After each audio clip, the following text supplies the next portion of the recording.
Meeting to order. County Fiscal Court meeting June 24th. Yeah. I think he's right. Yeah. Yeah, June 24, 2024. And Madam Clerk, call the roll, please. Commissioner Bartleman? Here. Commissioner Jones? I'm here. Commissioner Abraham? Present. Judge Clymer? Here. And Commissioner Bartleman, you offer our prayer, please. Father, we just thank you for the blessing for this day. We ask you to be with us tonight as we deliberate the business of this county and the things we need to do. Father, we just pray you give us understanding, and we can listen and understand all the issues that come up and what points people make, and in the end we make the decision that's best for all. Father, we're so thankful for what you do for us. It's in Jesus' name we pray. Amen. All right, you stand and join us in the Pledge of Allegiance, please. I pledge allegiance To the flag of the United States of America and to the republic for which it stands, one nation, under God, indivisible, with liberty and justice for all. All right, first consent agenda. It is ordered to approve the consent agenda for June 24th, 2024, McCracken County Fiscal Court. So moved. Second. Any discussion? All in favor, aye. Aye. Aye. Opposed, no. That carries. It is ordered that the necessary cash transfers in the amount of $450,000 be made in order to pay county bills and payroll approved June 24th, 2024. Motion. Second. Any discussion? All in favor, aye. Aye. Aye. Opposed, no. That carries. It is ordered to approve the voucher claims register for June 10th, 2024 to June 24th, 2024 to show county bills in the amount of $483,206.77 were paid. So moved. Second. Any discussion? All in favor, aye. Aye. Opposed, no. That carries. It is ordered that Will Cox is appointed to the JSA board for a term July 1st, 2024 to June 30th, 2028. So moved. Second. Any discussion? All in favor, aye. Aye. Opposed, no. That carries. It is ordered that Alexandra Sherwood is reappointed to the Paducah McCracken Convention Center Board for a term July 1st, 2024 to June 30th, 2027. Motion. Second. Any discussion? All in favor, aye. Aye. Opposed, no. That carries. It is ordered that Darrell P. is reappointed to the Paducah McCracken Convention Center Board for a term July 1st, 2024 to June 30th, 2027. So moved. Second. Any discussion? All in favor, aye. Aye. Opposed, no. That carries. It is ordered that Terry Lundberg is reappointed to the Workforce Development Board for a term July 1st, 2024 to June 30th, 2026. Motion. Second. Any discussion? All in favor, aye. Aye. Opposed, no. That carries. Court orders. It is ordered that the judge executive is authorized to accept the bid proposal for RFBSA ballpark batting cages from DK Construction Company in the amount of $151,000. It is further ordered that the treasurer is authorized to pay invoices related to the same. So moved. Second. Any discussion? Is that the total cost? Is that new batting cages, or I think they had some out there? Is it? That is total cost for new batting cages. Okay. The batting cages will have 2 lanes, but it's electric, drainage, concrete, fencing, everything. Okay. Good. Okay. Thank you. Anything else? All in favor, aye. Aye. Opposed, no. That carries.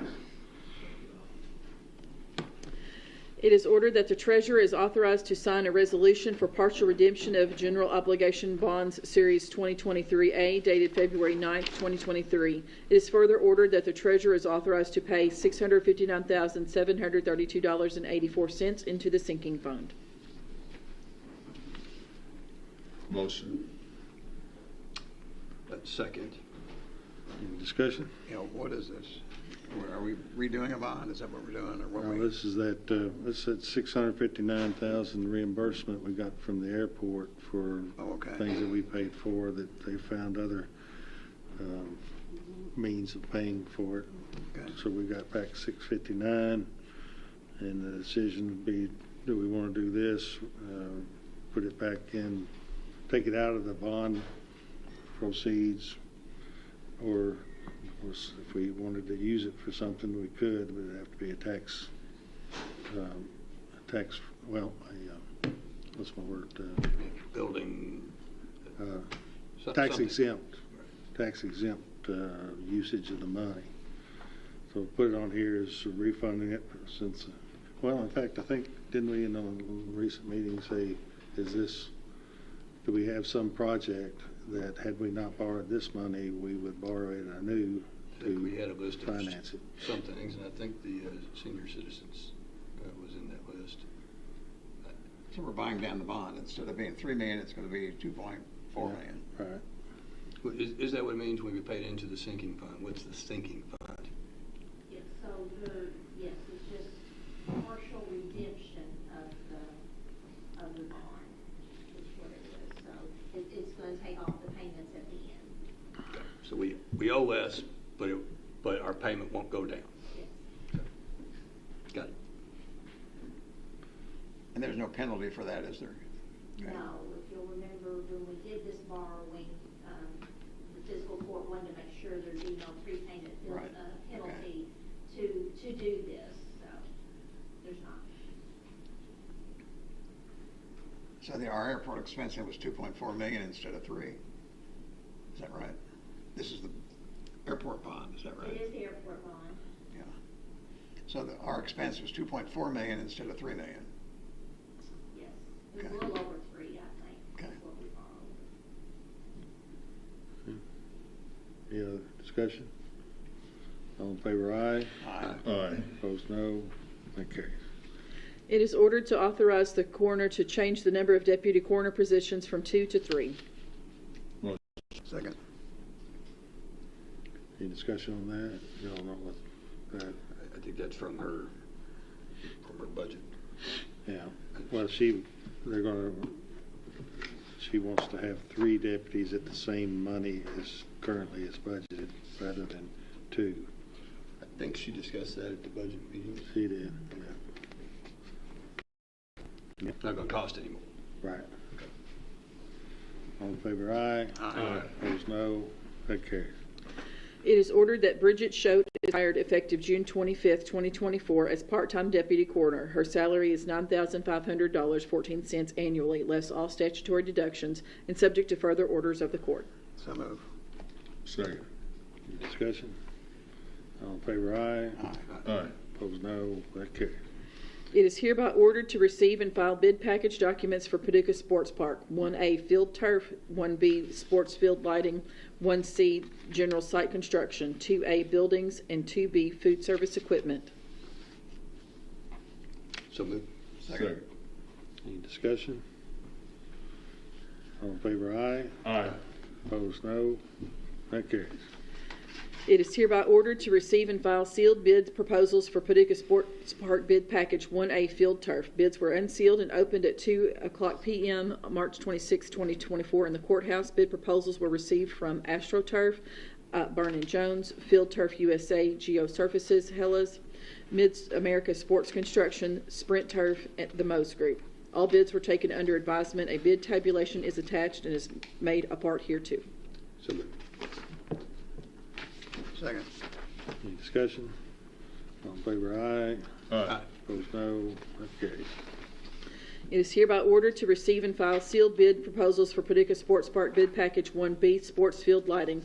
Bids were unsealed and opened at 2:00 p.m. on March 26, 2024 in the courthouse. Bid proposals were received from Geosurfaces, Hellas, Knight Electric, Musco, Coalite. Motion. All bids were, Yeah. sorry.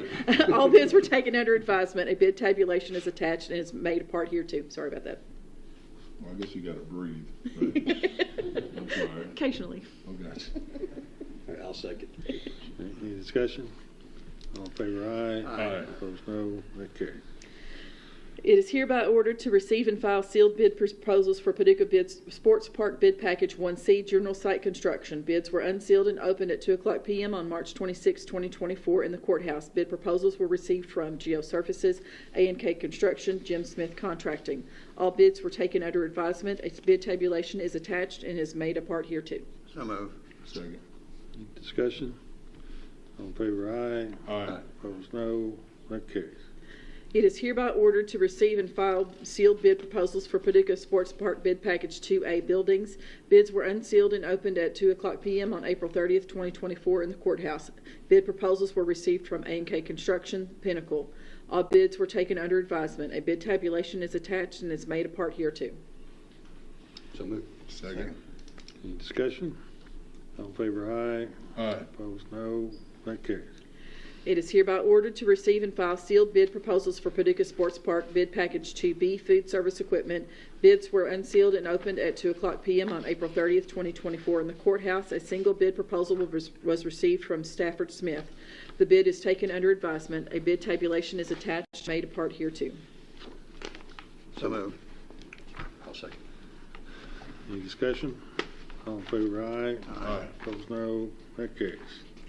It is hereby ordered that Sprint Turf LLC be awarded bid package 1A field turf for materials and installation of artificial sports field turf at the Paducah Sports Park in the amount of $6,321,087. Sprint Turf LLC was selected on the basis of being the best evaluated bid. It is further ordered that the judge executive be authorized to enter into a contract and sign all necessary documents for same. The treasurer will be authorized to pay invoices. Motion. Second. Any discussion? Yeah, I've got a question. Is this bid for the, this bid does not include the championship field, is that correct? That is correct, sir. It's taken out the turf. That's correct.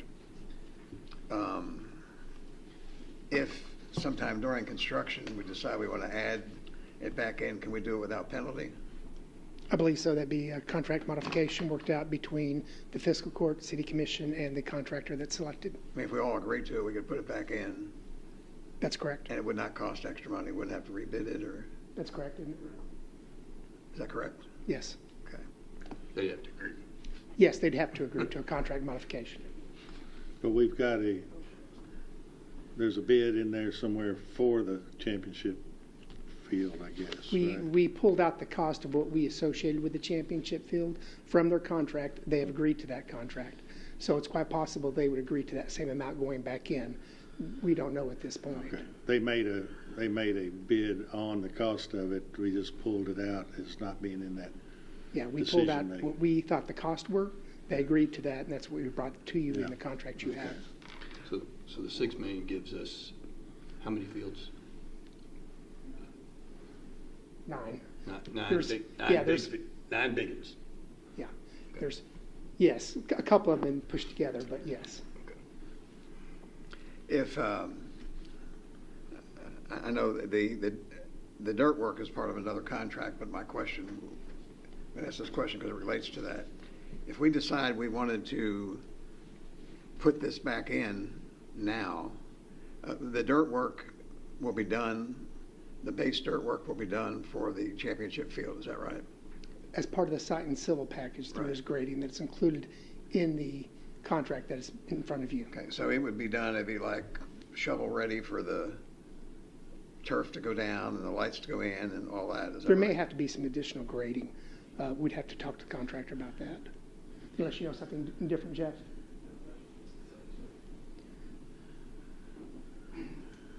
So, good evening. So the grading that would be included in the bid package would just be to get that area of the championship field just generally graded. There would probably be some additional earthwork that would have to come back in. As part of what we've done is removing the championship field is try to figure out between the field turf, the field lighting, and the general site construction what those associated costs are with that work for the championship field. Pull that amount out of this contract that's being discussed tonight. So we've got money that has come out from all three of those in relation to the championship field. So if we put another $2 million into the project, we could do the championship field with lights, turf, and everything, is that right? I can't recall the exact dollar It's figure. 2 point some million. It was roughly a 2.2, but then again, we'd have to have the contractor agree to that amount after that adjustment was made. And I think one thing I just want to clarify is that, you know, the amounts we pulled out of the contract, those were based on bid amounts that were submitted on March 26, 2024. Those bids technically expired 60 days after that. So any amount that gets, future contract modifications may cost a little bit more. We don't know. The contractors could decide to honor that original, you know, those original amounts assigned to that work in the original bid proposal. But we know escalation is a thing, and so we don't know that until we get to that point. So I'd like us to discuss putting the championship field back in and making a decision over the next 4 to 6 weeks of what to do with the grandstands. I want to make a motion of that. I want us to discuss that, the pros and cons of that. Because if we have to rebid the championship field a year from now, it's going to no doubt be a higher cost because we'll have to come in and set up again. You know, they're there now, and they don't have to come in and, you know, bring all the equipment back in and all. I would say that within a year's time, if a decision were made 6-8 months from now to put that back in, the contractor will still be mobilized on site, and so they would still be there. It would just be a contract modification to add that work to the scope of the project. So there would be no remobilization fee or any additional costs. And as I said, the contractors could honor their original amount. We just know with material costs and all that may increase. You know, we don't know what durations or anything like that. So it's potential it could cost more to add it later, but it could remain the same. But if we do something while they're still on site, it would certainly be cheaper than trying to rebid it or do it 3 years from now. Yes, so right now we're voting on M, the dirt work. And I'm trying to remember what the original amount for dirt work was. And did it get reduced because we're not doing the championship field, or was it the same bid for the championship field? All the contracts were reduced with removal of that element, including the food service. I guess I just have 47 in my mind, which is not necessarily always right. Yeah, the 47 is for the general site construction contract amount, and then the field turf is the one we're discussing currently. I'm trying. I don't remember the field work ever being over 50. It was always under 50. Wasn't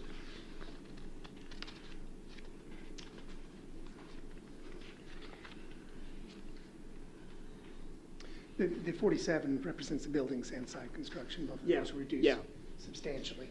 Yeah, that is true. The 47 is Buildings site also. construction and buildings. That's true. That's true. Oh, okay. Yeah. Okay. Yeah, I think the original site number was just a shade over, more than a shade, a little bit over 47. All right, so just coincidence, those two numbers are confusing me. I Yeah, guess. Okay. yeah. There's one number because one contractor was successful on both general site construction and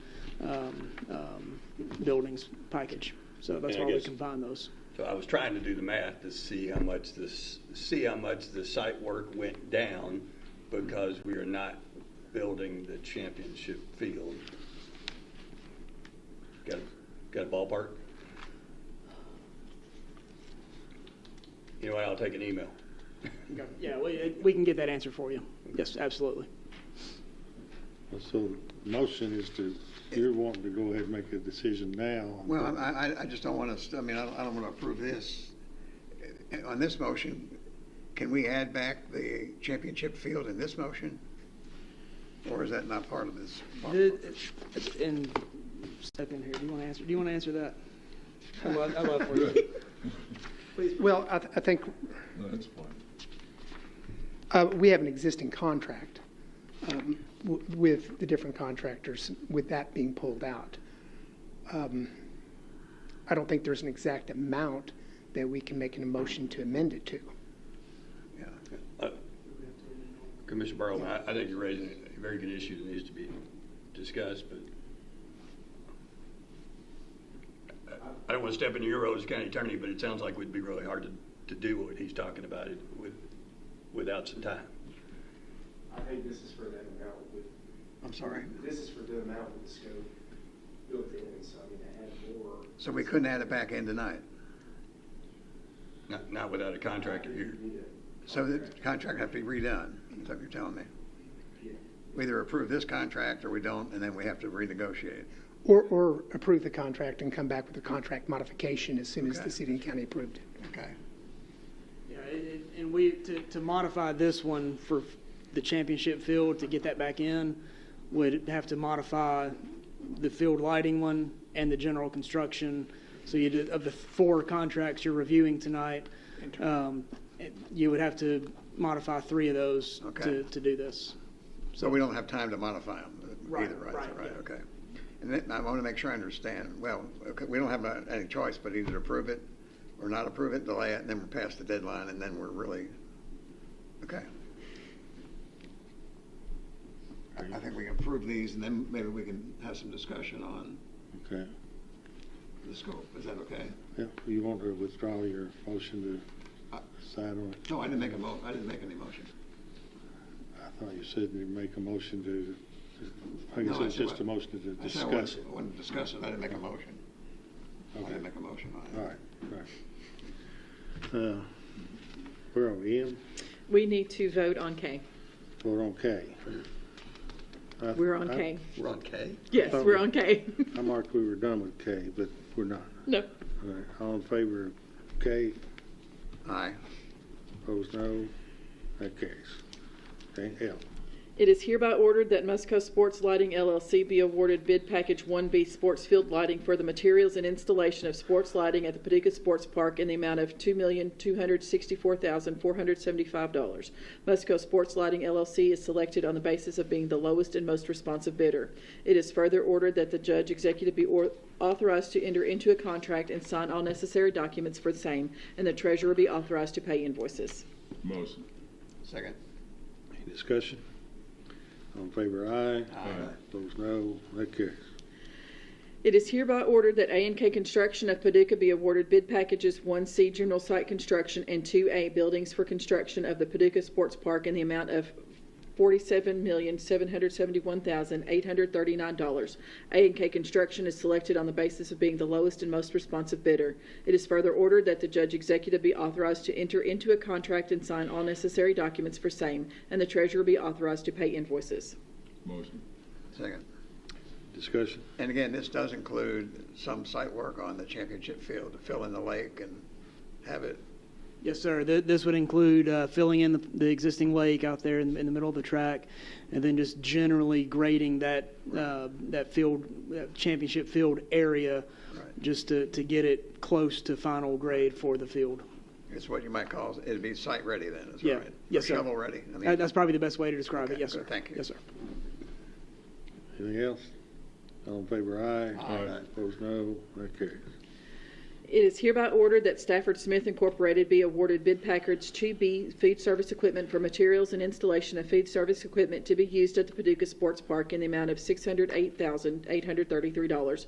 Stafford Smith Incorporated was selected on the basis of being the sole responsive bidder. It is further ordered that the judge executive be authorized to enter into a contract and sign all necessary documents for the same, and the treasurer be authorized to pay invoices. Motion. Second. Discussion? So this is enough stuff for how many concession stands? 2 concession stand, Two? 2 concession stand portion of those concessions have been removed from this contract. Gotcha. Thank you. Anything else? All in favor, aye. Aye. Aye. Opposed, no. That carries. It is hereby ordered that the budget for the Paducah Sports Park be established as follows. Bid packages number 1 and 2, 1A and 2A general site and buildings, $47,771,839 A&K contract. 1B sport field lighting, $2,264,475 Musco contract. 1C field turf, $6,321,087 Sprint turf contract.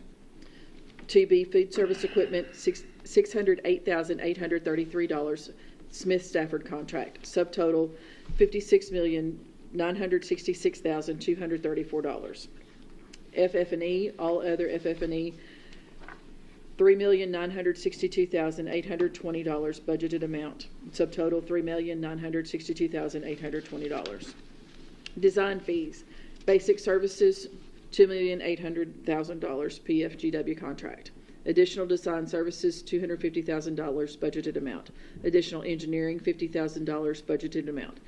CA site inspections, $186,150 budgeted amount. Subtotal, $3,286,150. Other indirect costs. Dog park cost allocated to PSP, $332,570 complete. Testing, $115,000 budgeted amount. Mitigation fees, $317,020 budgeted amount. Utility connection fees, $175,000 budgeted amount. Miscellaneous fees, $150,000 budgeted amount. Subtotal, $1,089,590.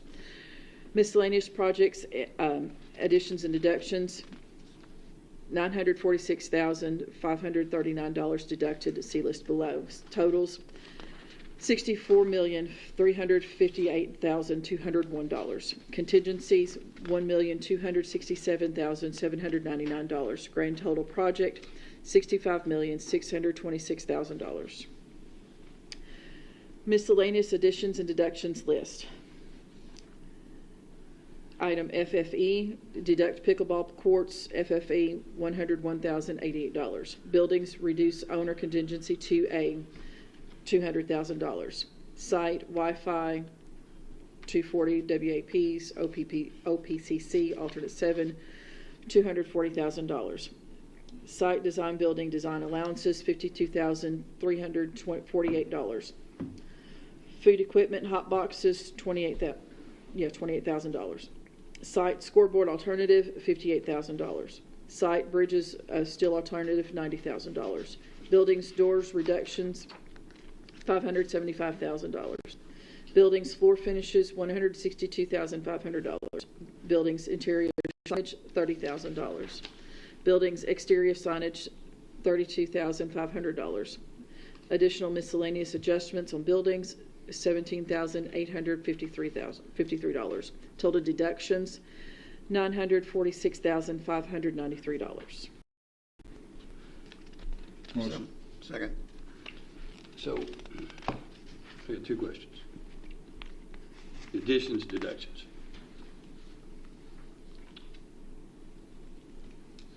So, for example, we're deducting pickleball, but we're adding Wi-Fi.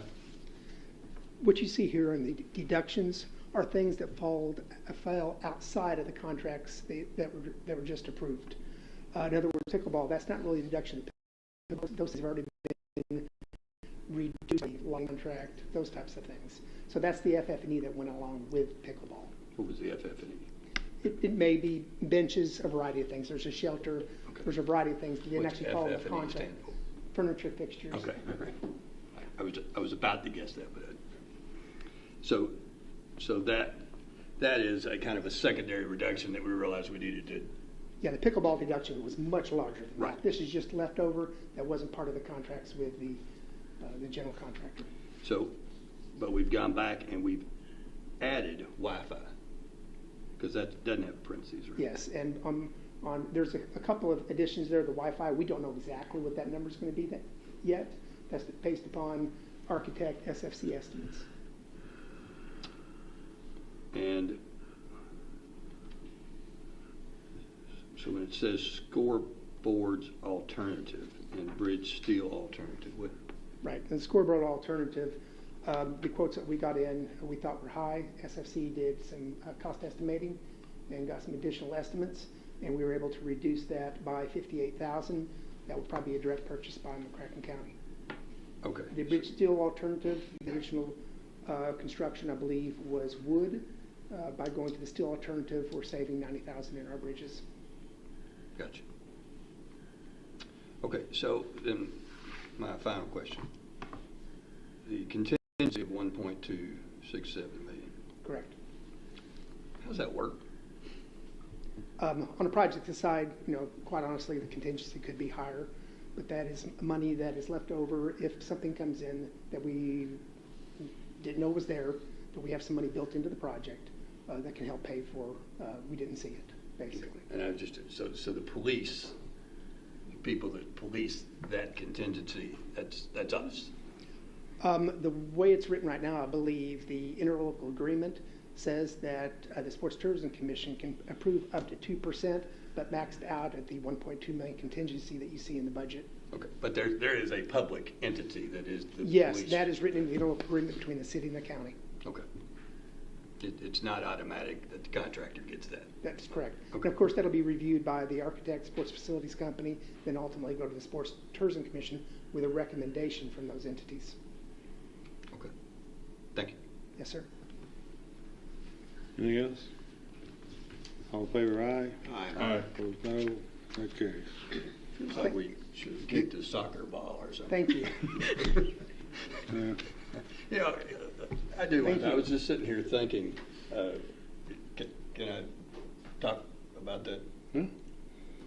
Yeah, I mean, we started working on this 6 years ago, but Mark Thompson's in the room. He's been working on this probably half your life. And Steve, you've been working on this for a lot long of your career. And we wouldn't be here without both of you. And it is surprising to me how long it's taken to get from kicking the soccer ball, that one day we did that outside the courthouse, to here. And it surprised me how much money that soccer balls cost. But thank y'all for helping us get there. Thank you very much. It was over 5 years ago, I know that, because it was a different mayor. Yeah. Can we have We were there, a though. discussion about the future of the grandstands and the future construction of the championship field? Okay. I'd like us to consider, I won't make a recommendation unless we have some or a motion, so we have some discussion to see what the feeling is, but I appreciate the opportunity. We went out and looked at the grandstands. Sitting in the grandstands, walking out in the field, I understand the vision you had for that, and there's nothing wrong with that vision, and I wish we could afford to do it. I think spending $8 million on renovating the grandstands is an awful lot of money for what we would get out of it. I'd like us to consider that over the next 4 to 6 weeks, we get recommendations from the staff on tearing down the grandstands and completing the championship field. I think we can save an awful lot of money if we replace the grandstands with something that fits the field a lot better. I mean, I can give you reasons. I mean, I could probably argue both ways, but I just think in analyzing the grandstands, I just think it's not economically feasible to do that because for several reasons. And my first concern was that the grandstands don't really fit in well with the championship field. There's about 1,300 to 1,500 seats in there. A championship ball game on traveling ball might attract 400 to 500 people at the very most. And it's going to kind of feel lonely up there if you have 300 people sitting in a 1,500 seat grandstand. And my grandson played travel ball, and most of the time the parents and family members, they bring their lawn chairs and they go and they sit along the fences. They don't sit in the grandstands. So I don't think there'd be very many people utilizing the grandstands. Also, the facility was built 40 years ago, and it's still told it's still structurally sound, but it would have to be torn apart and just scraped down and started from zero. If that wasn't there, we would not consider building something like that. So I just think we need to reconsider keeping that. Another thing is the costs. $8 million to renovate that. I'm not sure there's $8 million in value for the facility. I think we could put a nice entrance. We talked about having a nice wow type entrance in there where people come in. We can put some other smaller grandstands down. Maybe build another building in there that has the amenities that we need, the food services. You might be able to put a room in there for the officials to go in. Might even be able to add some other things in there, but we can put something in that fits the field much better than what those grandstands do. And again, the cost, I just think, is more than what we want to spend. I worry about the maintenance of the facility once it's put back together again. The cost of utilities and the cost of upkeep of that, I think, might be pretty high, and I really am concerned about that. There's really no historic significance to the grandstands, other than it was part of Bluegrass Downs, but I don't think anybody has a lot of great memories of Bluegrass Downs unless it's some woman whose husband went and spent all his money gambling instead of buying milk for the kids. So there's no real People that gave us the park for nothing. You don't see any significance. no. I mean, they gave us the park. They didn't. I mean, Okay. you know, I just don't think the grandstands has any real historical significance. It's worth $8 million, and I think it's going to be. We're going to spend $65 million, and when people go out there, they're going to see a rusty gray battleship if we don't tear that down and put in the championship field. The championship field, I think, is very important to the project because it's really the motivation for kids to go out and play on the other fields, and then on Sunday afternoon, if they win, they get to play on the championship field. And I think that's another thing. I think that's very important. I think what wows people, what people want when they go to travel ball, they want a quality facility with a quality field, and we've got that with turf. There's probably not many facilities in the country that are going to have AstroTurf, artificial turf throughout. They want flushable restrooms. That may seem kind of silly, but they want to be able to go to a flushable restroom. They want good food services, and I think we have all that. But I just think we need to take a look at it and try to make a decision within the next 4 to 6 weeks on what we do with the grandstands. I would favor that we tear the grandstands down and put something else up in there. And if we do that, I think we can have the whole facility ready at the same time, rather than having a big vacant structure there that if it costs $8 million today, it's going to cost 10 or 12 million later on. And again, I think we can just put something else there that would save us a lot of money and be more efficient and still wow the guests who go there. Anybody else got any thoughts? Well, what is, Judge, what's your thoughts on, I mean, it sounds like a decision we probably got to make sooner than later. What are your thoughts on the timeline?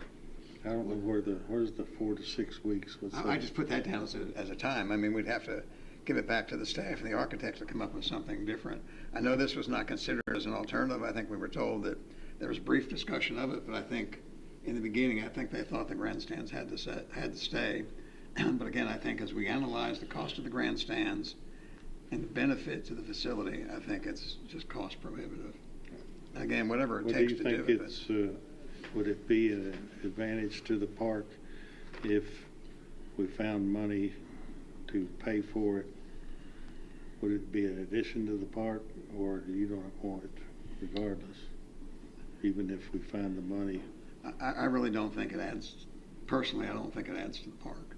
I base part of that on my experience of going to travel ball games and all. And again, I don't think people are going to use the grandstands because, again, when parents and grandparents, they take their lawn chair, they want to be down along the fence and close to the field and next to the dugout. They don't want to be far away up high in a grandstand somewhere.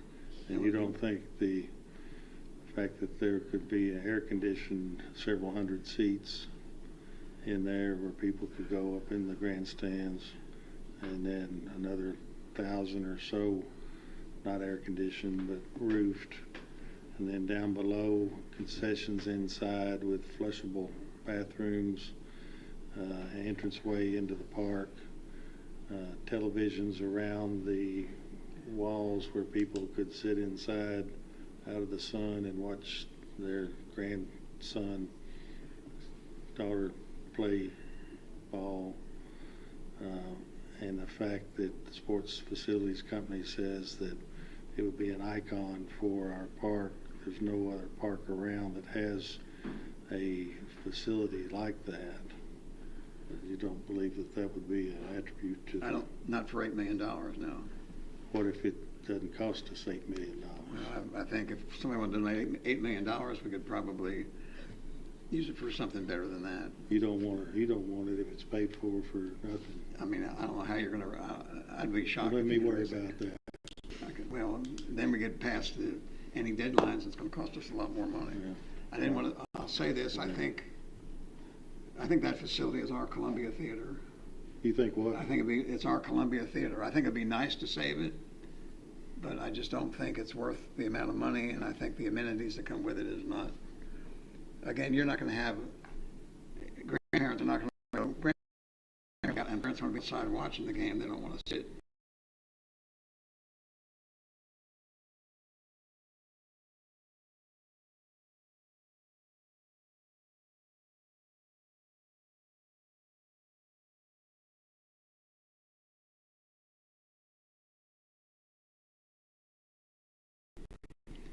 Inside where watch TV on one person.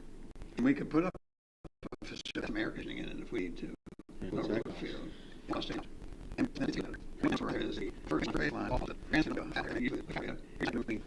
that we have in there, any buildings, we can move it back a little bit further to make the field a little bit more attractive as far as having a bigger foul area. Okay. Well, I don't know what you guys feel. You know, I think we need to plan this thing big, and we're underway with it.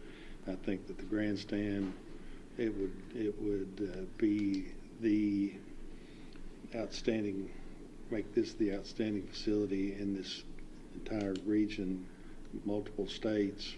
People would come and say, oh, Paducah Parks, that's where the grandstand is, and you can sit in there and air conditioning if you want. Got a covered facility.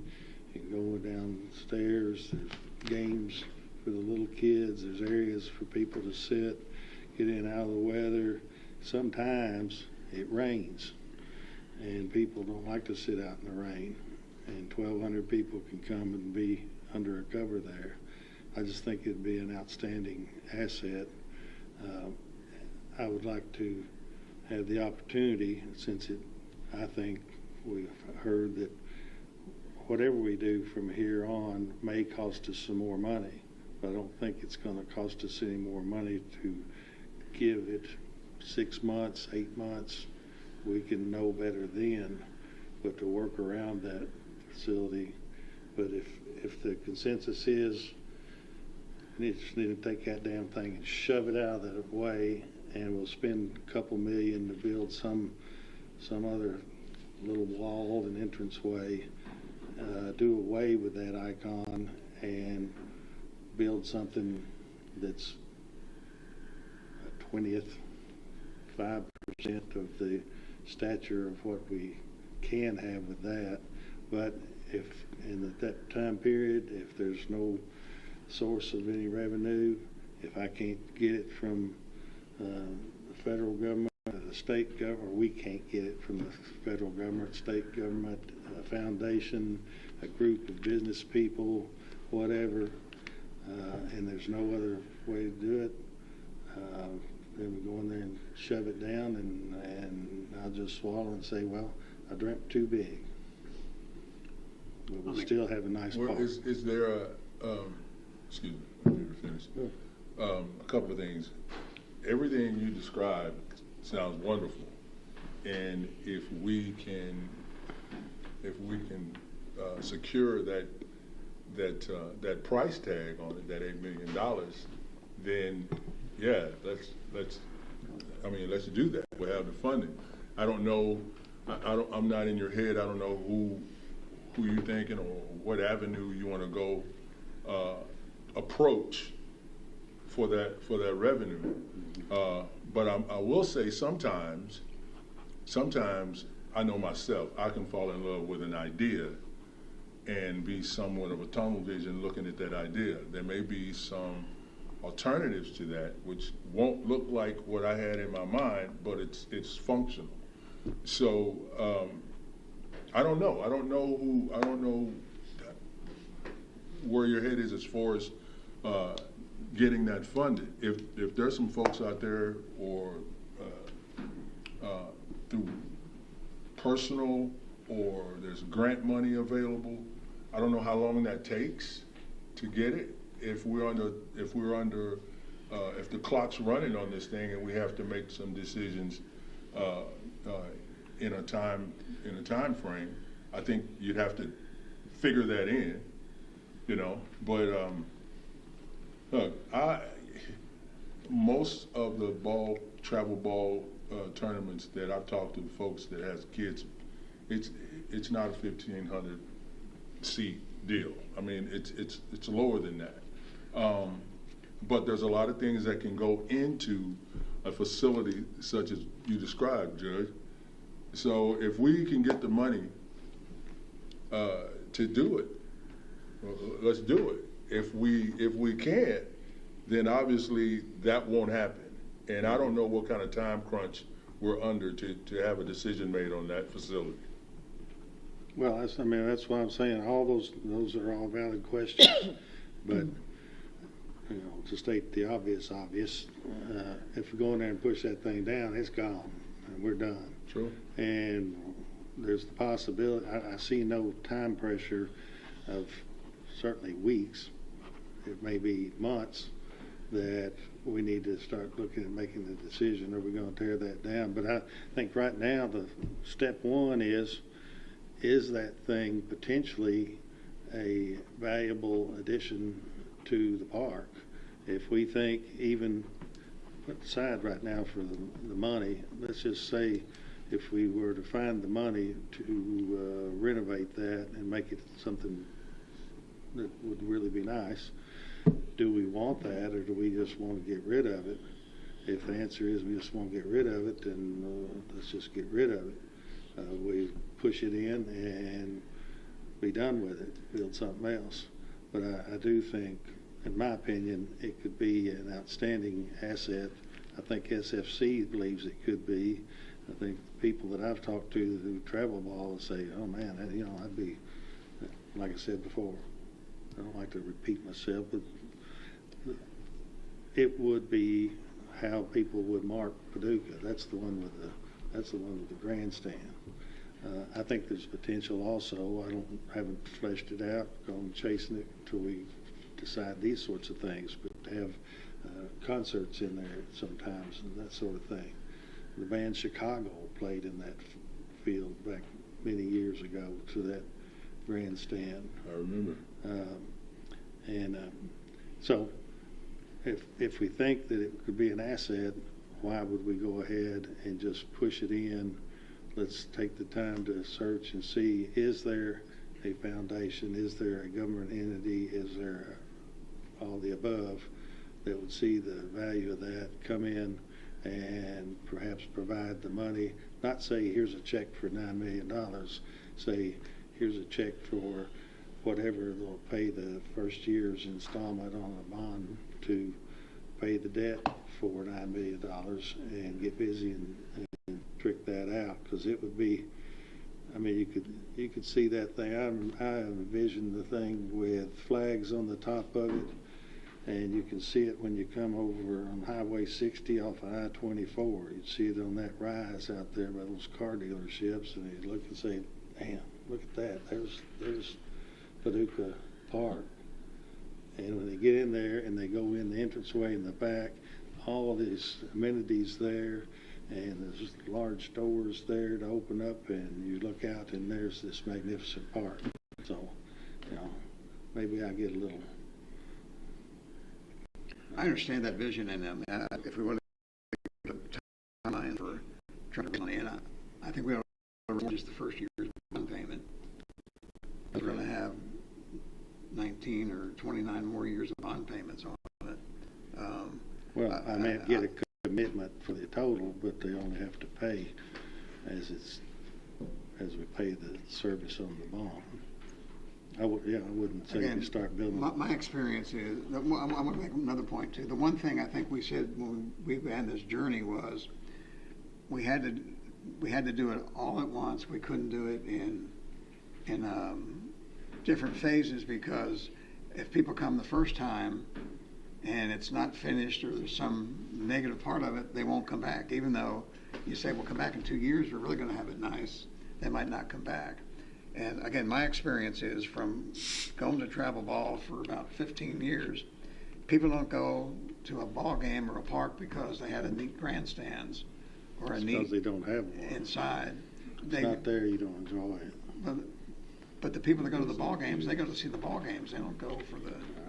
I don't know if you ever had I don't know if your son ever played travel baseball or not, but that's just my experience in it. And maybe the culture has changed over the last 5 or 6 years that they would. I mean, you know, you need a couple months to try to raise the funds, but I think we need to try to be diligent so that we can have everything pretty well finished all at the same time and not have a big gray rusty battleship full of critters and varmints and that will send people away if they come and they see that. Yeah, they get rat bit, they're not coming back. They get what? Damn sure. They get what?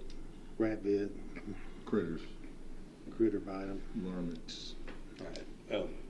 Well, my thoughts are, you know, the $8 million price tag is scary to me. Scares me away from the vision that I know you had, and that I certainly would be willing to follow at a right price. $8 million is a price I wouldn't follow at. The phrase "form follows function" is somewhere in my head. I think I've seen that somewhere in the architectural world. Maybe somebody famous said that once, architect, and that I think that applies here. You know, the Chicago concert, was that a cool night? Yeah. Is that the end user? Is that the expected product we're going to produce with this park, with these funds? I don't think it is. I think that's what Carson Center's doing and what the Convention Center is doing. And if we end up having 2,000 people from Paducah sitting in the grandstands too many times a year, well, then we've spent our money in the wrong spot, right? Because this whole goal is to use the transient room tax on things that will bring people. We want 2,000 people from Chicago sitting in those stands watching Chicago. I think they still exist to a certain degree. Yeah. They're kind of older. Yeah. They have remnants. I think their nephew plays. So obviously money from another source, you know, that brings that number down, makes it less scary. You know, I think as we proceed forward on this very, very important issue, I mean, this is big dollars. You know, I think we all need to share that information. If it's money that somebody or some entity is willing to put toward the park and not necessarily toward the grandstand, that would weigh in the decision. And I don't know when the right time. It sounds like you may have some information. I don't have it in my head, and I'm interested in that information that might affect the decision. But you know, it comes down to math. I think first it just comes down to, do we want the grandstand? I mean, Well, if I'm gonna, do I want to go buy a new truck? I don't If think I don't want to go buy a new truck, I don't care what a damn truck costs. See, I don't think you're. But do we want the grandstand if we could find the money for it? Is it an attribute to the park? If the math is right, and it can look good and have flags and fly and be cool, then the math is right. But it's math for me. If we can do accomplish the same thing and have the same wow effect on the family from St. Louis, Louisville, Chicago, what have you, for $5 million instead of 10. And my math there is 2 for the championship park, 8 for the grandstands, that's 10. Or 3 for something else and 2 for the grandstands, that's 5.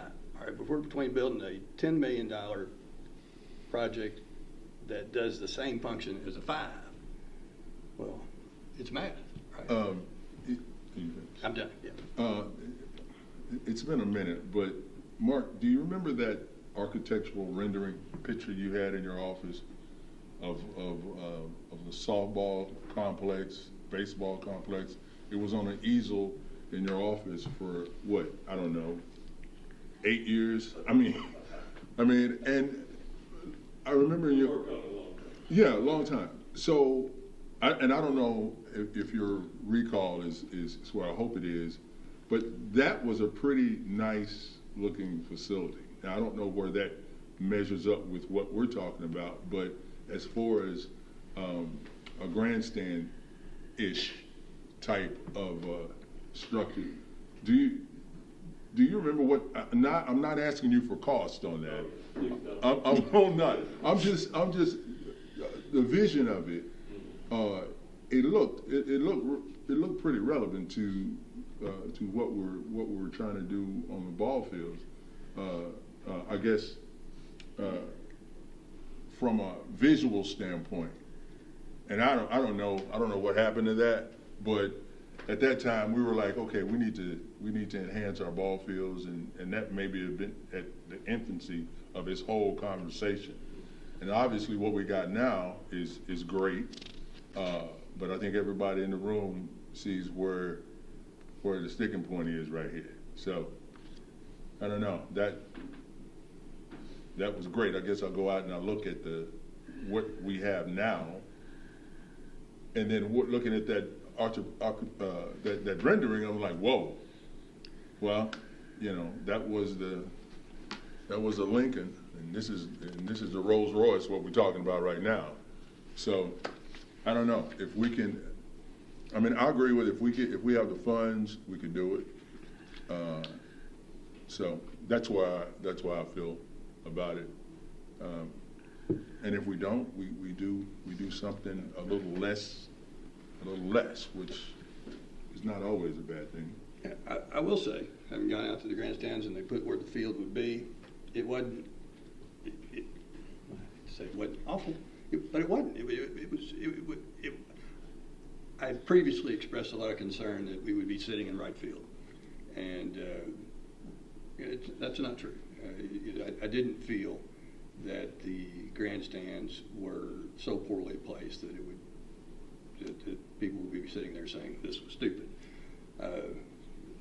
Particularly would appreciate it if it were raining. I agree with that.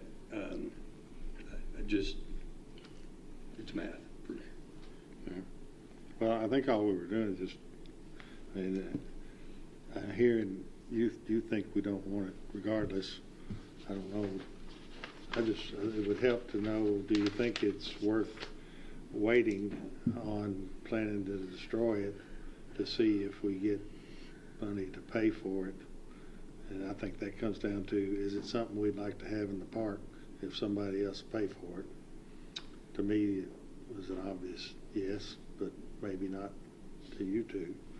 But would you be willing to hold off on making that decision, not firing up the dozer and whatnot until we have ample opportunity, I'd say, 6 months or thereabouts, to see what can be done? Might be nobody that has any interest in it, and we just need to get rid of it. But I don't want to push it down, and then with the possibility somebody would come along and say, what'd you push that down for? I know. I think what you're saying is, personally, I think that's reasonable.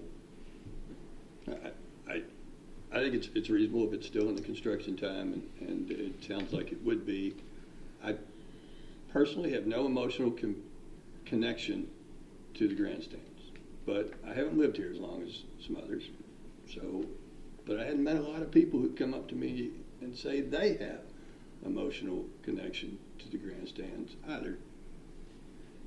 So I want the best possible form for the best possible price. How much time do you think you need to figure out whether you can get the money or not? I don't know.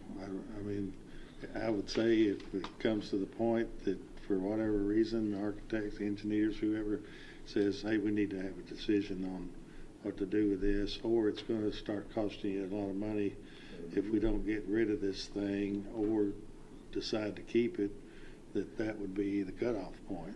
And if that's 6 months, 8 months, but I don't want to just put a timeline on it and say, 6 months and 1 day we're going to decide. We'll be reasonable about it. I don't know if it's I think it's just, to me, I think there is some value also in maintaining the grandstand, in that it was given to us as a part of the park. That land cost us nothing. Well, we did buy at a very cheap price some other land, and of course the city joined us in putting Stuart Nelson Park into it. It's a collaborative effort. I think that the city folks are interested in keeping it. I think they would agree. I'll find out best I can. But to go from a landfill, our kids playing on a reclaimed landfill, to even the park without the grandstand, but to have that grandstand and what it would offer, I just think it'd be even more tremendous, even more better. It would be, but also you could take that money and build a replica of Emmons Field or Busch Stadium and have the same wow effect. To me, it is math. Okay. I think you'd probably know fairly quickly, within a couple of months, whether or not there's sources for that much money. If we needed $500,000, I would say we could probably find that somewhere, but it's going to be awful hard to find somebody that's going to put $8 million in to renovate a grandstand in a ballpark. I suspect somebody will be willing to put money into something. My question is going to be: is are they tying their commitment to the grandstand, or are they tying their commitment to the park generally? And well, I think the question is not the park generally, though. The question is, are you willing to support keeping the grandstand? And usually, it's been my experience, if you're clear and precise on what you're needing money for, it's an easier decision to make, yes or no. I don't know. I think if you're, let's say Pepsi or Coca-Cola, I don't think they care whether it's a grandstand or not. They want a wow effect of something. If they can get it out of the grandstand, then great. They put a scoreboard in. I mean, I don't know that they put it for a grandstand. Don't tie me to those companies. I mean, but maybe some other company that wants some name recognition. But I don't know. Well, how about we circle back and just see where we are from time to time. If it comes, I don't get the logic in saying just over a period of time, if we haven't got it resolved, but it makes no difference in the build out of the park, why we would say, well, it's time to push it in. And if we get to a point that we feel like we've exhausted all possibilities, state won't go, federal won't go, don't find any foundation, any group of businessmen, any other thing, we've covered all the bases, fire them up and push it in and design something else and forget about it. Okay. That work?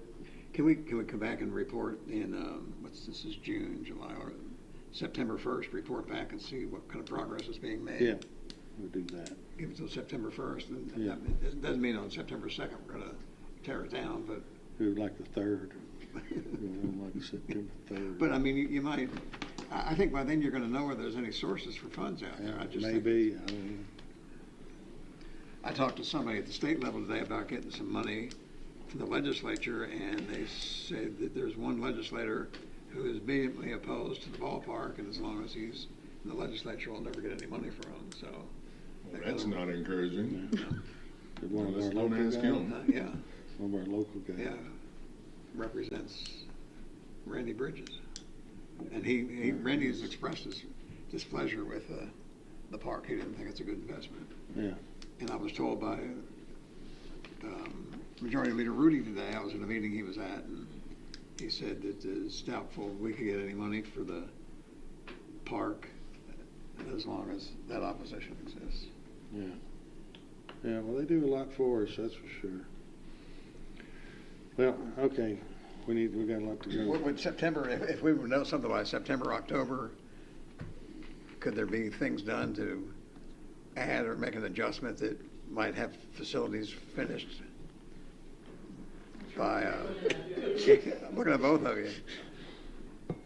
I mean, again, that wouldn't be a firm deadline, but at least if we're going to have a well under construction by the time we open the park, that would be good.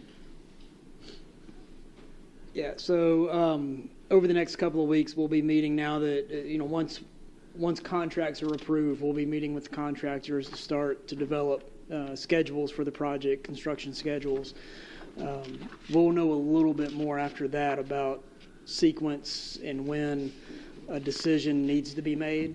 Yeah. So if you would allow us maybe a week or two to try to get some schedules developed, and we can maybe better provide a date that a decision would need to be made. Okay. So, is that fair? And you report that back to us as soon as you know that. Yes, sir. Absolutely. Yep. Okay? Good. All right, Thank you. thank you. All right. Appreciate the discussion. Thank you for, I think it's good we had that. Let's see, we've got item 6, ordinance. Second reading, Commonwealth of Kentucky, McCracken County Fiscal Court, ordinance number 2024-05, an ordinance repealing in its entirety McCracken County ordinance number 2021-09, setting forth the previous form of the McCracken County Administrative Code and enacting a replacement administrative code containing all amendments enacted subsequent to the initial passage of the McCracken County ordinance number 2021-09. Summary, the present action is mandated by KRS 67.710 and KRS 68.005 and operates to repeal in its entirety the current McCracken County Administrative Code as previously enacted by ordinance number 2021-09 and containing the numerous amendments enacted subsequent to its initial passage. The present action allows the full incorporation of all such subsequent amendments into a single self-contained code for ease of administration and more effective and efficient notice of and compliance with its provisions. Certification. It is hereby certified by the McCracken County Fiscal Court that the present summary represents an accurate official statement of the main points of and contents of ordinance number 2024-05. Public inspection. Ordinance number 2024-05 shall be available for public inspection in its whole and complete form in the McCracken County Judge Executive's office during ordinary business hours. Motion. We need a motion to either adopt or amend. This is the second reading, so we're either adopting it or we're amending it. Motion to adopt. Okay. Second. For a second. Any discussion? I think we tweaked it and made some changes that need to be made. I don't know if there's anything we need to talk about, we'll talk about it. All those changes were announced at the last meeting. I think we got them all covered. All right, all in favor, aye. Aye. Aye. Opposed, no. That carries. Second reading, Commonwealth of Kentucky, McCracken County Fiscal Court, ordinance number 2024-06, an ordinance establishing and imposing a fee on all occupied real estate parcels located within the territorial limits of McCracken County outside the limits of the city of Paducah to facilitate funding for the provision of joint 911 services as more fully set forth in the interlocal agreement between the city of Paducah and McCracken County. Summary, the actions effectuated in the present ordinance operate to establish and impose an annual fee on all occupied real estate parcels located within McCracken County to fund the provision of 911 communication systems and services. The ordinance provides a fee scale that bears a reasonable relationship to the benefit received and which considers the use and size of the property. Further, the ordinance provides the methods for collection of the fee and the consequences of its non-payment. Additionally, the ordinance establishes a county appeals board to which the property owners may appeal the classification of their property under the terms of this ordinance. Certification is hereby certified by the McCracken County Fiscal Court that the present summary represents an accurate official statement of the main points of and contents of ordinance number 2024-06. Public inspection. Ordinance number 2024-06 shall be available for public inspection in its whole and complete form in the McCracken County Judge Executive's office during ordinary business hours. Motion. We're motioning to adopt or amend. You ready to adopt? I voted no last time, so I'm not motioning our second. All right, I'll make the motion to adopt. Okay. Is there a second? Got 5 years into it. Can I make Judge comment on? I don't know where we go from here. I mean, I spent this morning going over the minutes of the 911 committee that was jointly appointed by the mayor and the judge executive. And they met for over 8 months with the sole purpose of looking at our total 911 operation and coming up with a funding source.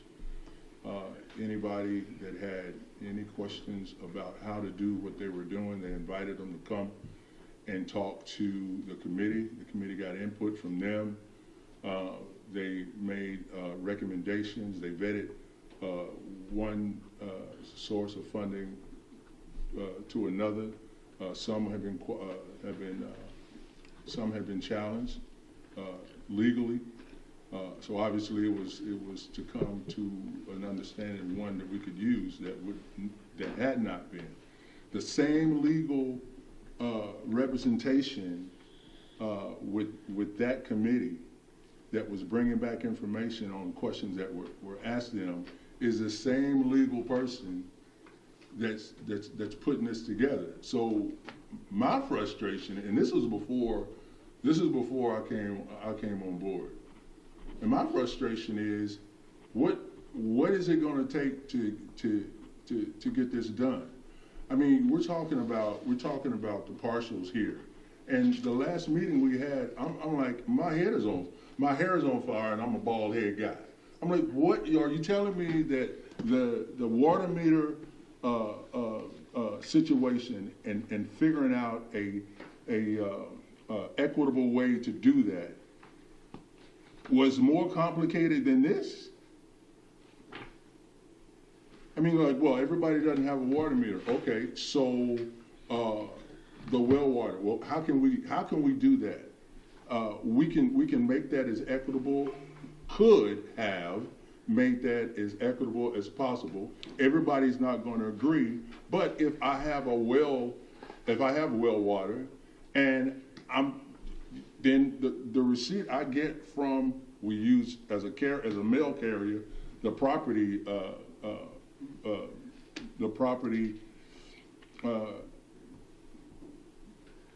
what am I talking about?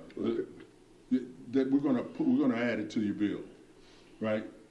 Your property. So parcel fee. Well, you know what? I'll pay that, even though I don't have a water meter. I'm supporting the system.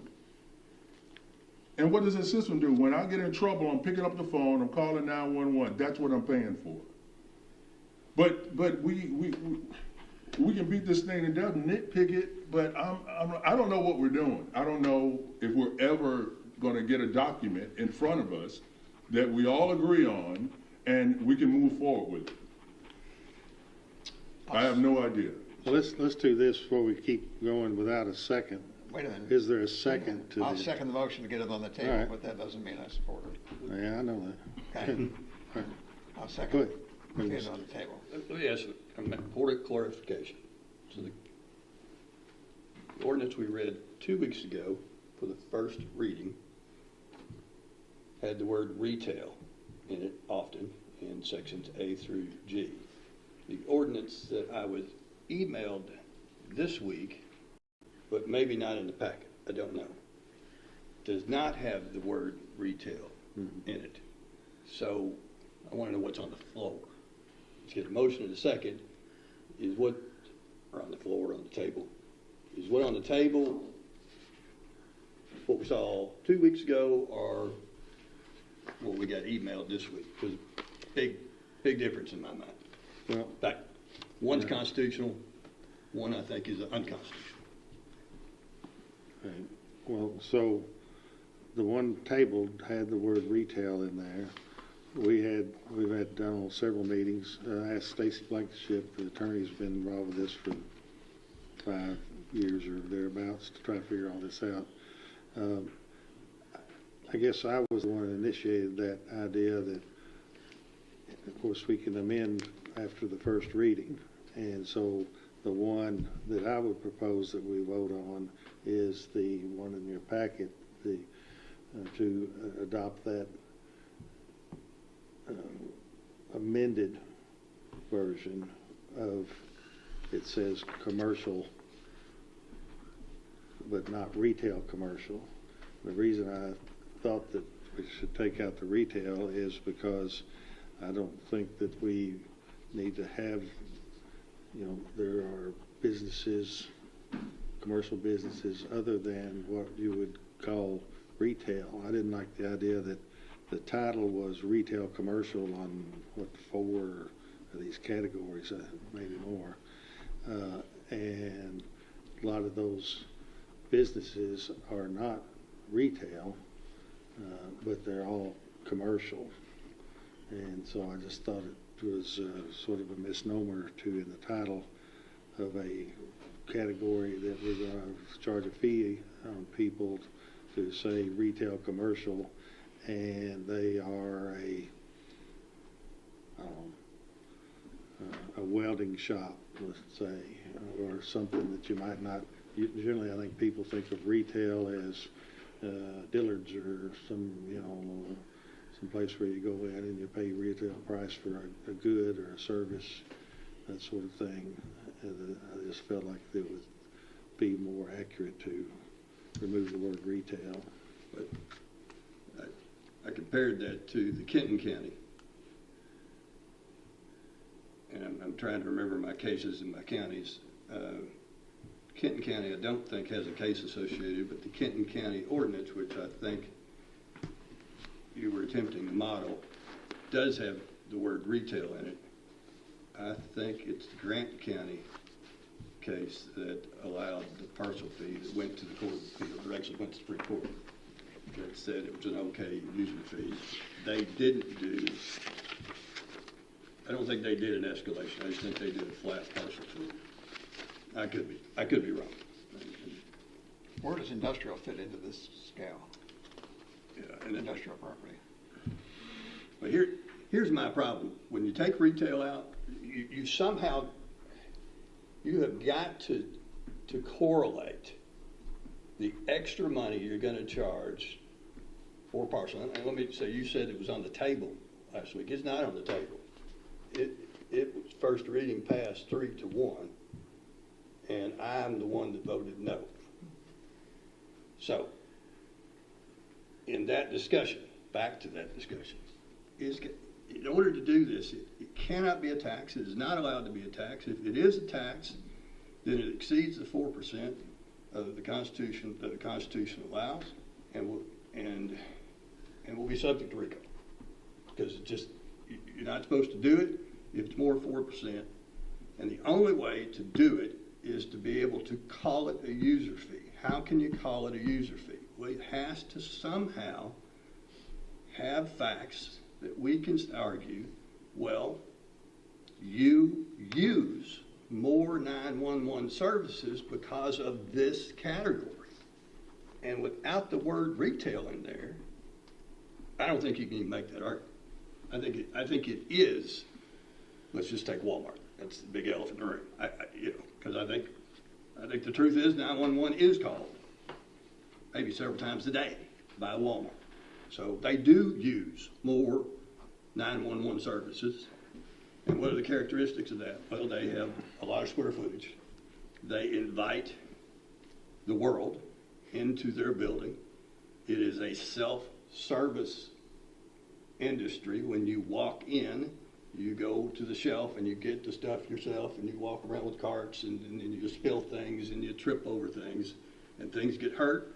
Plus, they have a lot of cash. They want police to protect them. If they didn't have police, they wouldn't keep the cash there, right? And they wouldn't keep inventory there, right? So they would not exist without law enforcement, without 911. You can make the case, I'm using a lot of words, you can make the case they should pay more, as opposed to a vacant building the same size that is never entered. Well, and they never call 911.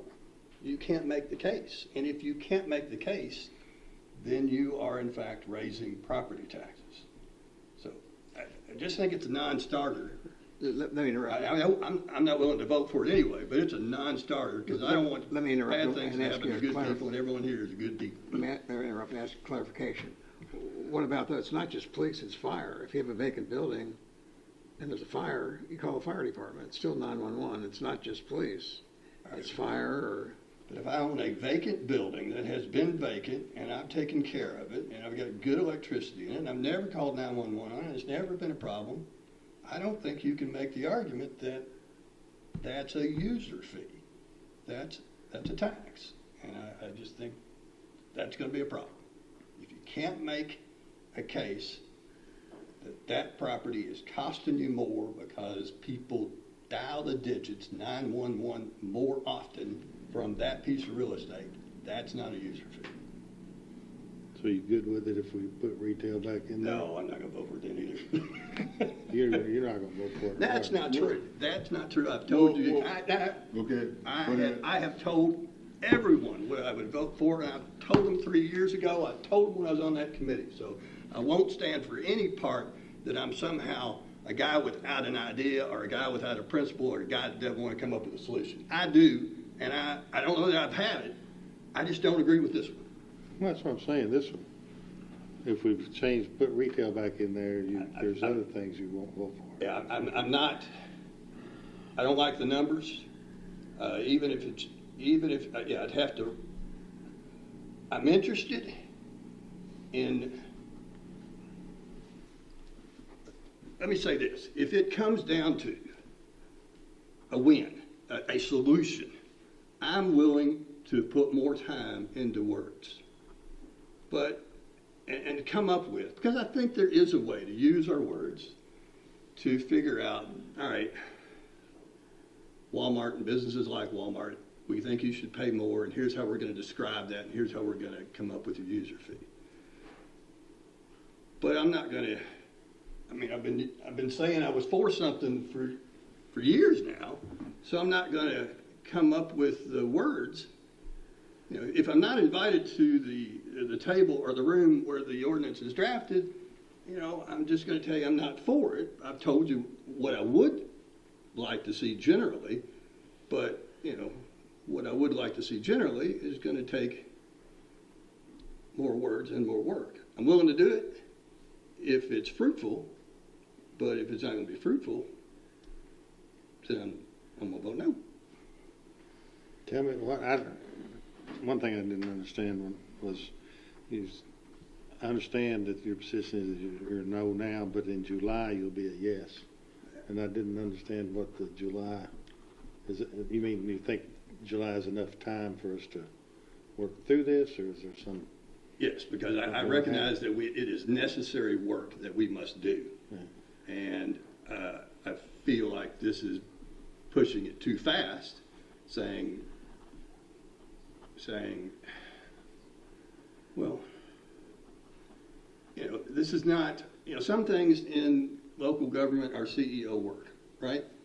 You go, you're the judge executive, you go figure out whether we need dogs in the courthouse or not, and that really was an issue, by the way. And you come up with a plan, and you know that's not what I've been elected to do. This is exactly what I and all of us have been elected to do. And no, I can't. I'm not willing to vote for this. And when I say July, I think with due diligence by everybody, July is possible. Well, it needs to be 3 of the 4 of us. You're not in favor of it. Let me, and I've got a different approach to this. It's totally different, and I hope you give me time to explain it. Number one, right now we're spending almost $800,000 a year on 911. Right. We pay that to the city to operate it. If we adopt this fee, we will not have that expense any longer. Is that correct? Right. It'll cover it. And will it also cover the construction costs for the infrastructure? So the fee will cover the cost of the infrastructure. I think we have an obligation. Our number one function as a government agency, as a fiscal court, is to provide public safety. That's why people pay property taxes. That's why people pay the payroll tax. And I think we should still use some of our general fund money to fund 911 rather than putting another fee on I don't mean to call it a tax, but put another fee on to pay 911 when, in my mind, they're already paying for 911, at least a part of it, with the taxes they already pay. I'd like us to use some of our, at least for the county, the city can do what it wants, but I think we ought to use $500,000 to $750,000 a year for 911, and then if we have to put a fee on, we'll pay the rest of it with a fee. I also think that we ought to pay cash for the infrastructure work, for our half of the infrastructure work. I think the cost was $7 million. We have the $3.5 million, we could pay that cash, pay cash for that. And we have that much surplus already this year. Our insurance tax, we estimated $4.2 million. We've already taken in $5 million on that. We can afford to pay cash for the infrastructure, then we wouldn't have to worry about recovering that from a fee of some kind. So I favor us using some general fund money to help fund 911, because again, that's our main function as government. We have the money. If this had been 4 or 5 years ago, we could not afford to do that, but we can afford to do that now. And if we put I favor the parcel fee. If we put a fee on, I don't favor the level that we have those now, at least for the county. I think it should be lower. Again, I mean, I was kind of happy to see that the parcel fee for residents was only $45, but $45 is $45.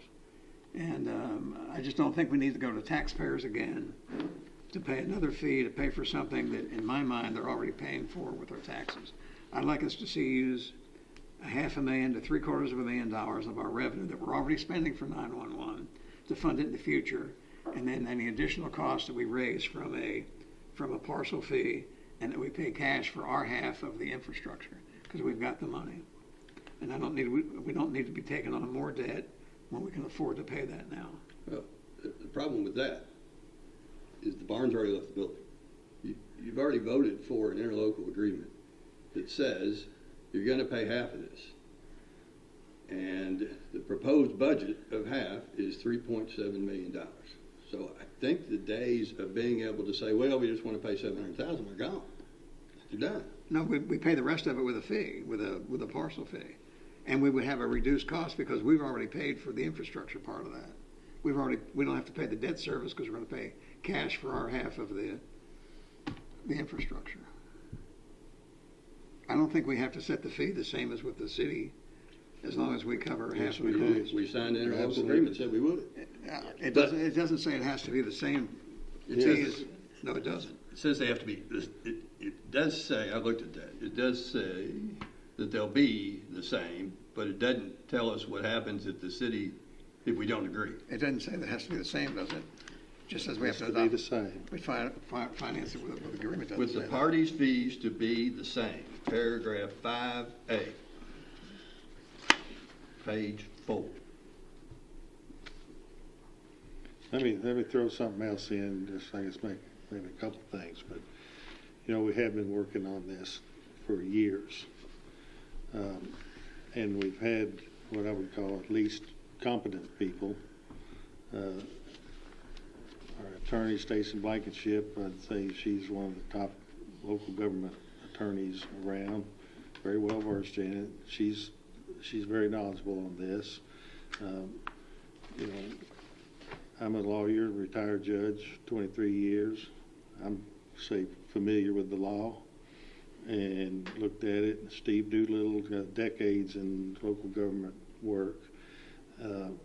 We have batted this thing around.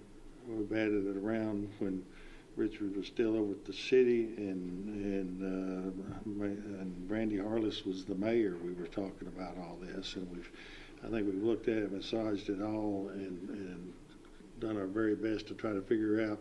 There's this legal aspect that we've touched on, as to be the user fee based on the likelihood to use services and that sort of thing. But at some point, and I know it was raised that you think you've not had enough time to look at any of this, but you certainly had weeks, if not months. The organizational thing, we've already, as just pointed out, voted on that back 2 weeks ago.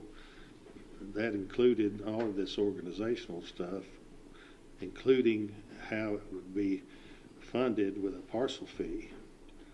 And there's been, until now, no objection to it being a parcel fee. And on the eve of the second reading, I don't think that's true. what? I think I've objected. I've objected to this. I've not surprised anyone that I don't like this. The parcel fee? Yes, I've always said I'm for I'm for a reasonable parcel fee and a reasonable utility fee, all of which is designed to collect from the user an amount that is equal to the cost of the service.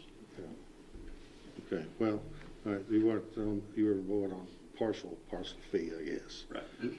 There, other than your conditional thing, you don't want it completely paid for by parcel. There was no objection heard over the last months when we were talking about parcel. And gosh, I don't know, I can't recreate what all happened over a timeline or anything, but I know years ago, I believe, we discovered that it needed to be a parcel fee. We took the Kenton County and other counties to use as go-bys. They've been tested in court and passed muster there, which is huge. The utility fee, a water fee or electric fee, Marshall County tried to do theirs on its entire or partial electric fee. They got sued by the utility company, and if I remember right, they dropped that idea. They won a deck action which said they had the legal authority to collect or to use that process to collect a user fee. What was left, and I haven't refreshed my research for about a year, Stacy, and I know you're here. If there's something that's happened in the last year other than the dropping, I'll stand corrected. But where it was left, as my understanding was, yes, it can happen. A local government can use this mechanism.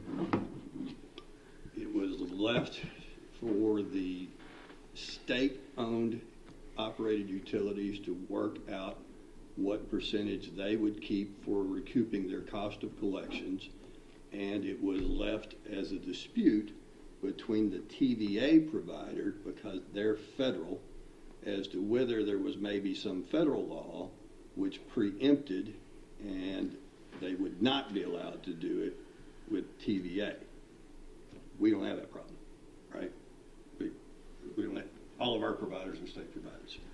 So, well, I guess where I was headed with all that is we've beat all this, we've bounced it around, we've tried to figure out the best way, and it became clear to us that parcel fee was the way to go.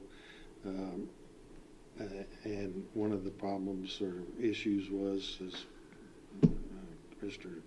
Abraham mentioned a while ago, we've got 1,200 people who, I'm told 1,200 who are on wells, so they don't pay a water meter, can't put a bill on their water meter. If you put a bill for the utility company to collect, they have a right to charge some fee. So you get into more and more administrative costs. There was talk about being both a water meter and a electric meter and a parcel fee. So people are getting every month, if that happened, 2 bills a month on their fee for this, as opposed to just putting it on the tax bill as a fee that once a year they're going to pay $45 residential to have a upgraded 911 system that, as we've said, that's our number one priority in government, protect the people. You don't have good communications, and we've got poor communications, and trying to scrap parts to make it work and that sort of thing. And you mentioned the CEO work. I think we did bring in the opportunity for everyone to have some input. We worked on it for years to get it to where it is now. I didn't hear I know, Bill, you said you at one point wanted a workshop. Nobody else was mentioned about wanting a workshop, so we didn't do a workshop. I just feel like we've got this thing done. Here it is. If we wanted to tweak the fees some way or another, frankly, if we want to throw retail back in there, throw retail. Maybe it was just more of a technical objection I had because I think the title doesn't fit the category, but we throw that retail back in there if we need to tweak the fees. And then the one thing we got to remember too, with the interlocal agreement, the city's going to have to agree line by line, dot by dot with because they've got to be the same fees, and our ordinance identical to theirs. Well, I just want to say that I did ask if we could do a joint workshop so that all the decision makers in the room can talk about exactly what they like or don't like and where we need to be. Second thing is, as far as folks having well water and not being on a meter and then you're asking them to chip in, we homeschooled our two daughters. From the time they were in elementary school, one of them, and McKinley the whole time. I still got a school tax that I had to pay. And I'm like, wait a minute, I don't have any kids in the system. Why do I have to pay a school tax when I don't have any children in the system? It was to support the system. So I don't see how that's any different than someone having well water and like, well, I shouldn't have to pay. But no, you want a 911 system top shelf. And this is what is required to do that. I don't have a watermelon. Don't say anything about that. I don't have a water meter. Watch out now. But that's all right. You're supporting the system. When you pick up the phone, you want that top-notch system. So now here we are. We're trying to figure out what we're going to do, and it needs, obviously, it has to be legal. Let me be fair to your comparison. You're saying, well, nobody would object to $45, and they might prefer that over multiple fees. But if they examine this closely, let's say they own a residence and they're going to pay $45, and they own a commercial building of 7,500 square feet, retail or not, well, they're going to pay $860 for that. Now they're like, what? I mean, that's your mom, pop, small businesses. Which one now? The 860? Yeah. Well, that's 7,500 to 25,000 square foot. So 7,500 square foot. That's 860. That's 88 feet or something by 88 feet. That's a pretty decent sized business. That's the smallest of that category, and it goes up to that other. But I mean, if we want to tweak the numbers, we can tweak the numbers. If you live in Kenton County, you're paying $75 for your residence. For your residence, that's right. That's right. And I don't think, I don't know, I can't remember their numbers. These numbers are well, they're so high they're revolting. Unless you can truly tie that piece of real estate to use. And I think there's a way we can use some words to try and capture, and we should try and capture, the recoupment of the cost that it does take to keep Walmart safe, and businesses like Walmart. I feel like I'm picking on Walmart, but they're just a good example. Now, multiple fees, why would I prefer that? If multiple fees is a path to me paying less, then yes, I'm for that. How could that be? Well, because now if we have a small fee on the water, a small fee on the electric, Well, there's gonna be some people that have an electric meter but don't own a piece of parcel. So they're gonna be helping me pay, right? And the same with water. What now, what'd you say? Well, there's gonna be some people that don't own real estate but do buy water and do buy power, and they're gonna be helping me as a user bring down this cost. You may say, well, the landlord's eventually gonna pass it all along to the tenant, and I think that's a premise that, you know, that'll happen sometimes. That's an opportunity that it could happen, but I don't see anything wrong with trying to spread this out among all of the users, because if you buy electric in this county, do you probably need 911? Yes. If you buy water in this county, do you probably need 911? You probably do. And if you own real estate, do you need 911? You probably do.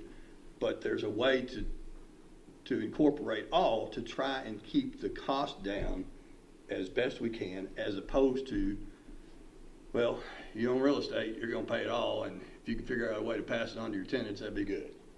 Well, tell me why I would prefer to pay 3 fees that total $45 as opposed, and pay them every month, 2 a month, every month, as opposed to when I pay my property tax, pay it one time. Your math, your premise is incorrect. My hope is that by using the electric meter and using the water meter and using the parcel fee in the right combination, I am actually going to pay less than what you project. Well, Because of the numbers? Because of the numbers. because of the numbers. Well, you're going to pay a fee to the water company and the utility company for collecting it, so that money's lost. It's going to go to the utilities. You're going to lose the 1,200 people who have a water meter. It's not a matter of because they got a water meter they don't need 911. It's a matter of how you collect the fee on a water meter from people that don't have a water meter. And so we'd have to come up with some other thing there. But, you know, I think I one believe thing there are users of water and users of electric who will never pay a portion of the parcel fee. Don't you?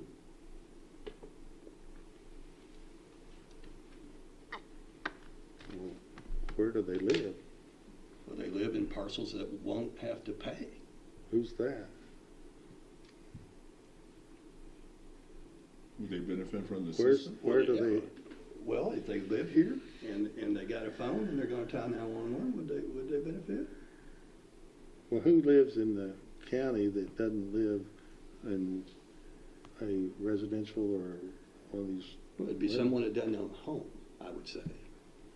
Well, Wouldn't they you? still, yeah, but somebody, we're going to put the fee on the owner of this residential parcels, the rental parcels. And if the owner decides he doesn't want to pass that on, certainly he or she doesn't have to. But I don't know what would be the example of somebody who lives in McCracken County but doesn't live within one of these parcels that owes a fee. Well, I just think that just presuming, I mean, we've got the ability to say, all right, here's a user. They're buying electric and they're buying water.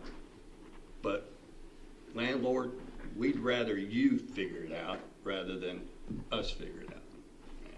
I just think Well, we also come down to a lot of administrative costs. You know, it's easy to say, okay, we're going to have all this money coming in. Instead of it come in one time a year, collected by the sheriff in our case, and then distributed to the city finance office to pay for our share of the 911, we are going to instead collect from the power company, the water company, and the parcel fee on the tax bill. And somebody's going to have to go through and process all those fees that are coming in. We're going to pay the utility, as I said, a partial fee. You know, around here, administrative costs is a large cost, both in time and money. I just think we've got something that is proven to work in Kenton and other counties. We're much less of a fee than Kenton and some other counties.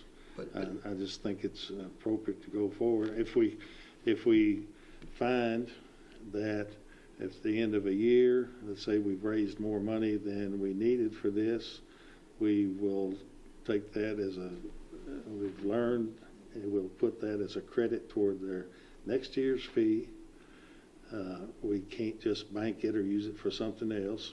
We'll put it as a credit on that, and then we'll look at how do we reduce this fee to meet the, what was overcharge on this. But I think at some point, and I think 5 years in general, and several months on the fee and all of this, of people who are relatively competent, have gone through all this, and then to come back, I mean, we read this for the first reading 2 weeks ago, but here we are, the eve of needing to read it the second to get it enacted. The city's going to read it tomorrow. They're going to probably get this done, but we're going to say we need more time to look at all these different things. I'm relatively competent as well, and I happen to be elected, and I get a vote. And I'm happy not to sit in this chair, and I might not sit in this chair. In fact, frankly, if we put $860 on 7,500 square foot building, I don't know that any of us will be sitting in these chairs. But well, we got to do what we think's right, not what we think get us reelected. that is absolutely true, and I'm willing to do that.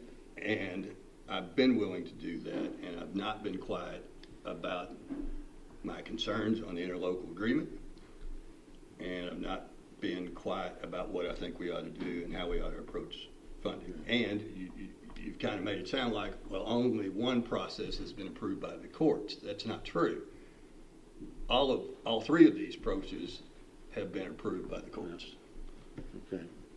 Well, so even if we put the new back or retail back in, if we adjust the fees as you would like them, are you ready then? Are you good then? You adjust the fees and you listen to some conversation about utility fees and water fees and how we can make it all lower on everybody, then yeah, but we can't do that tonight. Well, that's, I don't want to, I don't follow the logic of how breaking a $45 fee into 3 makes it lower for somebody when they're going to be paying an administrative fee. So we're either going to collect less when they deduct the administrative fee to the collection fee, whatever you want to call it, from the utilities, or, well, I just can't follow how it would be less to divide a bill 3 ways and it'd be less than pay it one time. Well, let me make the math easier for you. I talked to the PVA today. I think you've got 28,000 improved parcels. You got 28,000. By the time you do the math, I don't know where I've put it, written it somewhere. But you start off with 34, and I think he's got about 5,900 of them are unimproved. Well, you can't put a user fee on an unimproved property, right? Because there's no user there, and that's unconstitutional. So you got 28,000 parcels, but, and again, I'm going on memory, I think we've got 34,000 water meters. It's more water meters than parcels, right? Well, where's the math? How do you divide a $45 fee 3 ways and it's less than if you divide it and pay it one time? Well, if there's more people contributing to the water fee, I see how that could make the parcel less. There's not. How is there more people paying a water fee? Because there's when more water 1,200 meters that don't even have a water meter. Well, but there's more water meters. We know how many water meters there are. Haven't we already been over that water meter deal? Yeah, I mean, all the and numbers. I liked it. Are you sure you liked it? Well, I don't like it at the dollars y'all were talking. You've read my emails. I'm for a hybrid of a partial fee, a water meter fee and an electric meter fee, and we arranged them all so that they are what we need, and we tried to make them as low as possible. So yes, I think because there are more water meters than there are parcels, that's going to help bring down the total cost. I don't know. I'm not having trouble seeing that math, but I didn't hear any math. Your numbers All I on heard the was you parcels are think the it would parcels be. in the county. That doesn't include the parcels in the city. I don't know, how can there be more water meters than parcels? well, I don't know. I don't think that's right. Well, I'm just telling you the numbers that I remember. Stacy, you got any memory of what the water meters were? Please jump in this. No, off the top of my head, no. But I do think that there are some parcels that have two water. And that's a good point. You can't charge both of them. That's what I'm saying. All right. Yeah, you can't do that. I agree. I think there's where maybe the math might not be working, is you've got people with pools that have separate water meters than with their house. That's a common thing out there. So you wouldn't be able to charge both of those. don't know. Do we have any accurate estimates of how much money it's going to bring in? We don't really know that, do we? Well, I think we know it as closely as we can by, we've done everything we can through PVA and other sources to determine what we think it'll bring. At some point, I think, are you going to, how much labor you put in this as opposed to just saying, okay, I think we've done everything we can, let's roll it out. We've got a system here where if we raised more, we'll credit people back. I think it'll be a small percentage if we raise more. Hopefully we raise enough.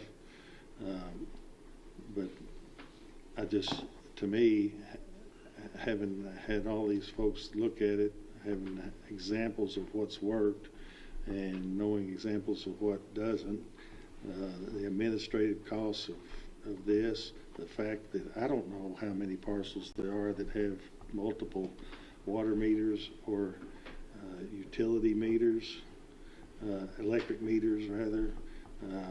Perhaps there's a lot, but I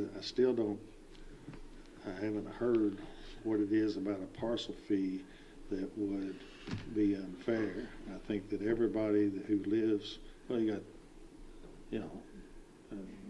going to things like homeless people or whatever, but everybody that lives on some parcel in McCracken County, you capture that with a parcel fee. And it's simple, it's easy, I think it is accurate, and we can make it more accurate after the first year by seeing, okay, we didn't recognize this or that. We need to adjust the fee. Liquor Water has 29,000 customers.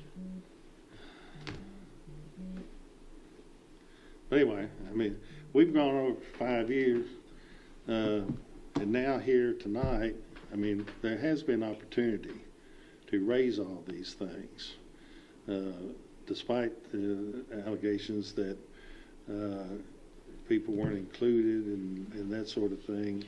I think that we've made a really strong effort to do this. We read this thing 2 weeks ago, with the exception of I changed the retail. If there's a heartburn there by this body, throw the retail back in there. I fear that what's going to happen. I think the city Tuesday is tomorrow going to approve this thing. There's the interlocal agreement that we agreed to back in May, I think it was.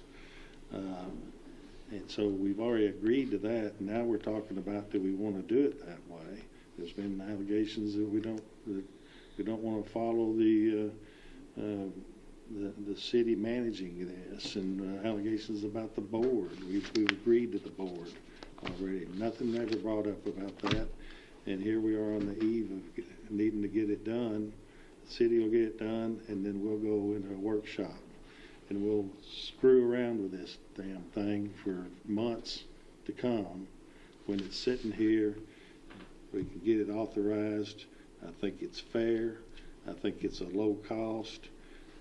If we want to look at this middle category, I'm not opposed to looking at that middle category, but I don't want to sit here all night and talk about things that we should have been talking about for months ago, certainly weeks ago.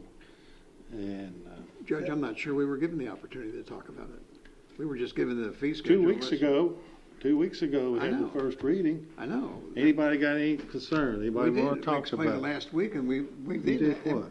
We did. We said Voting we'd no discuss is it a at this big meeting. expression. We did raise issues 2 weeks ago and said we would discuss it more at this meeting. Why didn't we discuss it then? Because That you was were the cutting whole. us off.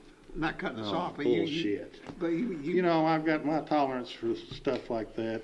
you You were- know, you didn't just see- at least let's be honest about I it. am being honest. You thinking that for all this period of time we've gone through this, that you've never had an opportunity. You're not too shy about saying what you believe.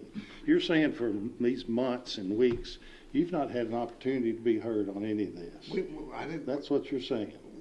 On the utility fee, we didn't. And the amount of the fee and the fee, I had asked a long time ago that we would have a joint meeting How to about the explain. board? How about how it's going to be set up and run Well, in the city? I accept that. You do now? Yeah, I do. After we approved it, I mean, we discussed it, we had the meeting with the city. You were and- communicating just recently, you didn't like that. Well, no, I said, I told you that I was willing to accept that. After we had the meeting with the city, it wasn't really what I thought we should do it, but I You said we agreed that caved in. Well, we did. Yeah. But But I we're not going to agree get with it that. done, are we? It's not going to be done. Well, but We need to get it done. Because we took an oath to protect Need the to citizens get of it McCracken done County. and done. And we need to get it done. If this is what we have, Well, then we need to make a decision. Let me and get clarify. it What done. what I was hoping we had done, and I asked for this several months ago, that we have a meeting to discuss the utility fee and discuss the parcel fee and the pros and cons of each one. Yeah. And I personally support the parcel fee. I don't want to put a fee on water and a fee on electric and a fee on the tax bill. I think there needs to be one fee, and I think the utility fee, it's on there once and it's over with. I have a problem with the amount of the fee when you consider the financial conditions the county is in. And I would like us to consider, if we're gonna put this fee on, that we reduce the insurance tax by a Oh, certain God. percentage. All right. We gotta think about the taxpayers once in a while and give them a break Oh, once in a while. once in a while. We tax them, Let's we do add that fees once in a on them. while. Well, I'm done with it.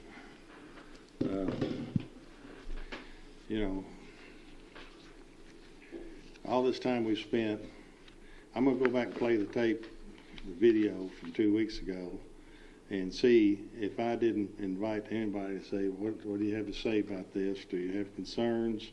This is our first reading. I think I did say and should have said, we'll have the second reading, but we need to hear if there's any kind of concerns. And I want to hear where I cut you off and said, no. No, you didn't, No. you do it that directly, but I mean, you were wanting to move on with it. I mean, you didn't say, shut up, Bartleman, and go, you didn't do that, but we kind of cut it off because we wanted to, and I made the comment at that meeting that I'd vote for the first reading so we could discuss it, but that didn't mean I'd vote for it, and we could discuss it again at the next meeting. Well, okay. we were at that meeting. I wouldn't make a motion. I wouldn't second it. I let everybody know I wouldn't make a motion and wouldn't second it. And I voted no on it. And I said it wasn't ready yet. Okay. So I did. All right. And I do remember that it was going to be presented, well, it's just the first reading, we'll talk more about it at the second. That's You're right. I think And that's in exactly between what the first and the second, I have shared my thoughts. Now, if we all sit down and, and I become convinced that we don't make it cheaper in a certain way, then yeah, I'm not trying to find the most complicated way, but I'm not yet convinced that we don't capture more users by utilizing all of the mechanisms that the courts have allowed.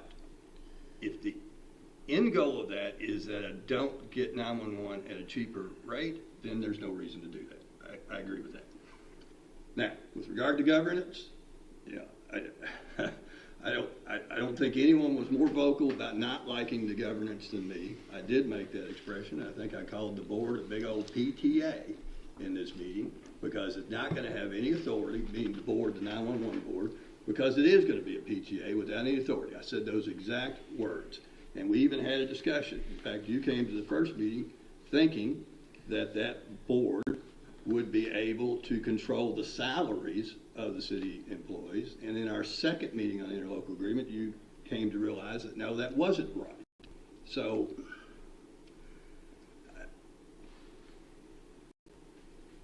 I don't think we have been, or at least, well, I don't think any of us have had the lack of diligence that you seem to have suggested. Judge, can I speak to a few legal issues that have been raised tonight?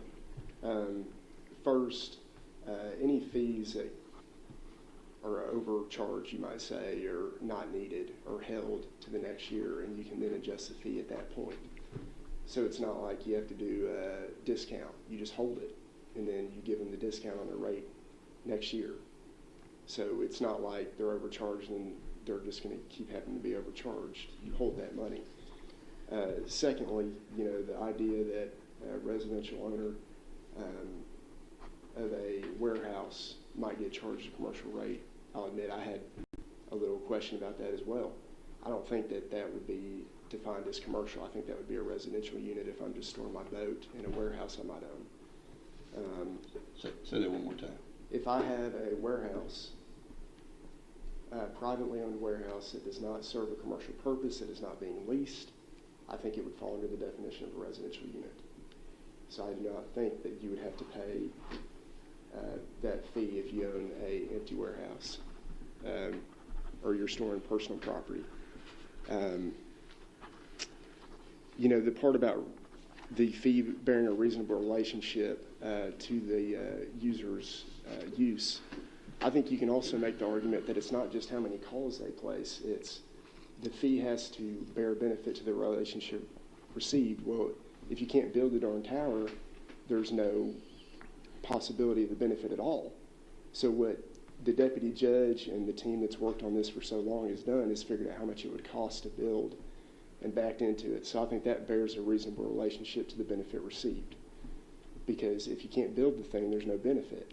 If you can't build the tower system. Yes, sir. So I think not only do you have to look at, well, I'm placing 1,000 calls at Walmart, you can say, you're bearing a little bit of portion of the cost here.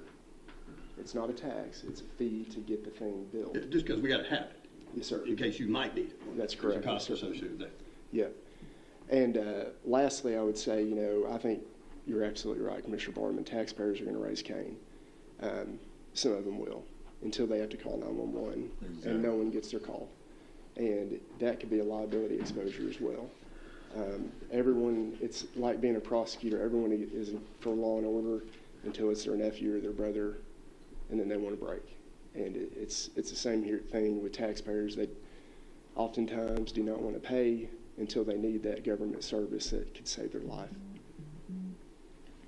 So that might, I'm sorry if I overstepped on the legality, that's more policy, but. Will every property owner have to pay some fee? I mean, if you have an industry, do they pay a fee? They would own a parcel, so yes, sir. Yes. So they would pay the super commercial fee if it's a big. A commercial unit is defined as a non-residential building space of any size designed for and utilized for occupancy, so yes, sir. And what if you put the word retail back in there like Kenton County did? Now what do you do? And say it's just a big old building where people come and make plastic pipe. So, I'm sorry, Commissioner Jones, say that again, please. All right, so the word in the first reading, the word retail was in there. Without amendment, the word retail has been taken out. But in any event, whether it's there or not, if the word retail is in there, in a super commercial retail unit, which is how it was last week, contains structure in excess of 25,000 square feet. But you got a 25,000 square foot building in which you don't do retail, but you instead make plastic pipe.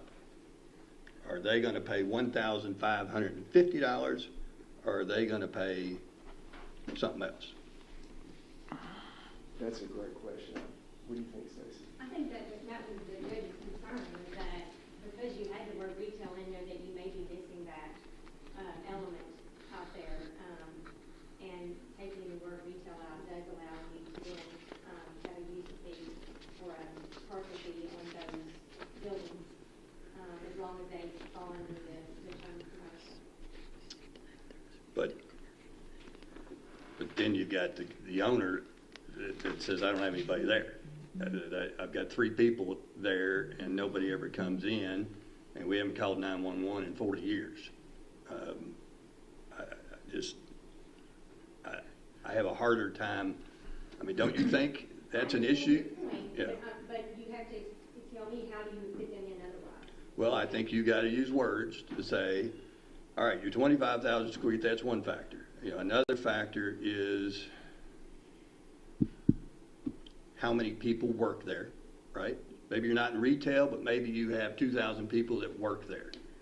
Does that increase your use of 911 use? It might. I'm saying that it potentially could. Yeah, probably could, right? But I think you got to somehow account for that, and either got to put the words retail. You know, what we're really looking for is land use or people use, people density. I think that's the phrase.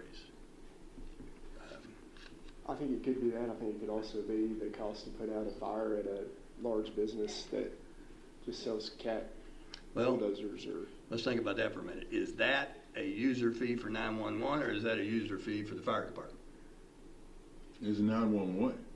Well, but It's emergency services. I mean, accidents aren't scheduled. That 3 guys you got working in that warehouse, hadn't called 911 in 40 years. A guy falls off the ladder and busts his hip up. Who are you going to call? Yeah, but well, we're not coming because you're not paying. But I guess the Constitution, the statutes say you use this bucket of money for fire protection. I don't know that you can use the 911 user fee for fire protection. For fire protection? Well, Yeah, I mean, that's what you're saying. It costs more to put out a fire. Well, now you're using the 911 user fee for fire protection. But do they call the fire department? It's Well, for yeah, but it's one thing to communication. call the fire department. It's another thing to bring 10 guys and put the fire out. It's for communication. It doesn't pay the Emergency fire Does department. that, but what about guess my the point size is of the building makes they're- that phone call more expensive? yeah, I mean, they're going to be using radios. More people are going to be out there. You're going to be having more communication between the people dispatched. It's not just the police department. It's calling the ambulance service, the fire department, the police department, It's the network. Well, I'll tell you another thing that animal control. you talk about protection and service for the residents. We got harp on it all the time. Our volunteer fire force, people that are volunteering, dedicating their lives to their community, going out here, and they got bad communications.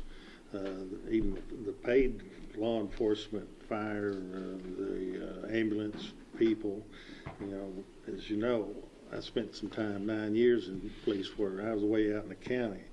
For a year, I didn't have any radio because I worked undercover drug stuff, but there were many times out in the county when you key that mic, and it could be pretty serious. And if you key that mic and you're a law enforcement person and nothing happens, it's bad.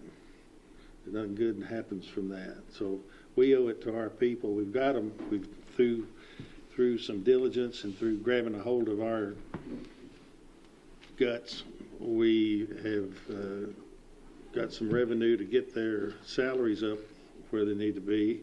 But the salary doesn't keep them safe. It's this radio and other equipment that keeps them safe. And we're on the brink of doing something really incredible for this community, and to get hung up on all this little stuff. Well, maybe we could do this, and I would just ask you to, Eddie, to please look into that, because I do not follow the logic that there's more people can be captured by this if we go beyond the parcel fee and go to water and electric, because I think that every parcel is going to have water. Well, they don't have water because they don't have a water meter, but by doing the parcel fee, I think you capture everybody that's going to be using the 911 communication service. And to break that into multiples involve going to the utility companies saying, hey, would you do this? And maybe they'll voluntarily will, maybe they won't, but they're going to want a fee for it. The administrative costs of dealing with all this, and I don't mean anything derogatory by it, but I'm down here and all our people are down here day in, day out, and all this administrative stuff. And you guys' job is not to be down here day in, day out dealing with all that administrative stuff. You guys are here to help on policy, and that's what we're doing. But give us a break when we come up with something that will work. It's sitting here, it's got a signature line on it ready to go. Let's try it and see if we can't do something good for the community. The city then goes forward tomorrow, and I think we'll recognize that we've done something really good, and we've all had an opportunity to participate in it. Perhaps if somebody's stuck on the fee amount, again, $45 in McCracken, $75 in Kenton County.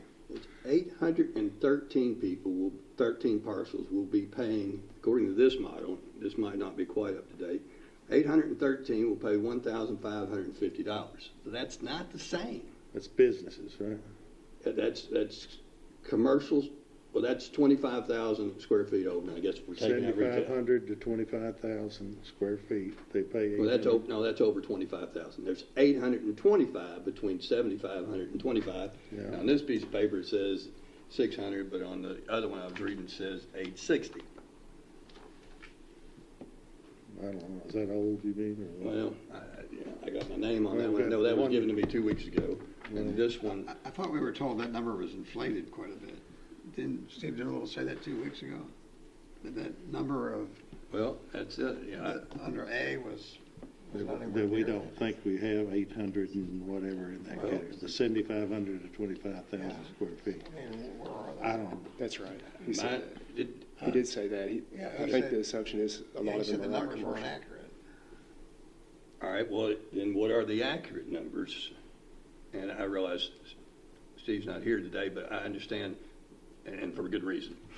So I understand there is a GIS. We did a GIS study on this.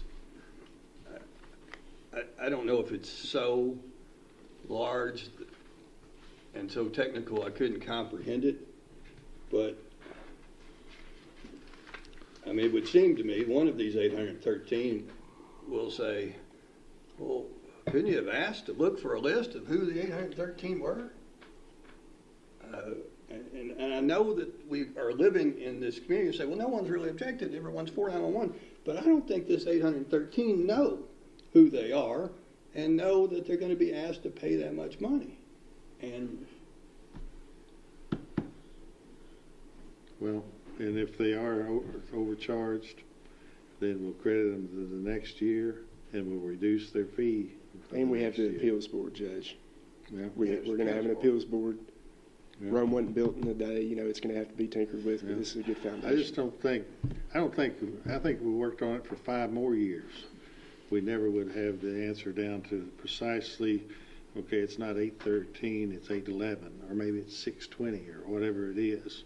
But we have it built in here where we can accommodate that. And I do think we've spent a tremendous amount of time and effort. I think we've done a good job on it. But if we're not going to do it, Don't forget that you're going to be getting rid of your landline fees. I don't know how much that is, but Yeah. that's something that, Commissioner Bowman, I think you were talking about some of the money that you all spend towards it right now. Well, some of that's coming from your landline fees that you get. So that's going to go away for some of the citizens. one thing I don't know is, so I think the county charge is $1.50 for landline, and the city $2.50. $2 and $1.50 for the county. Does the city pay both? A city resident pay $3.50, or No. they don't? Yeah, I don't know what you mean. Okay. So, yeah, so that $2 landline fee is gonna come off of the city, and the $1.50 is gonna come off the county resident. So is that county, you said how much for the county? $1.50? And 50 cent for the, No, $2 for the city. so the city's in the county? Yeah, but you don't pay but one, of what I'm hearing. City pays only the city.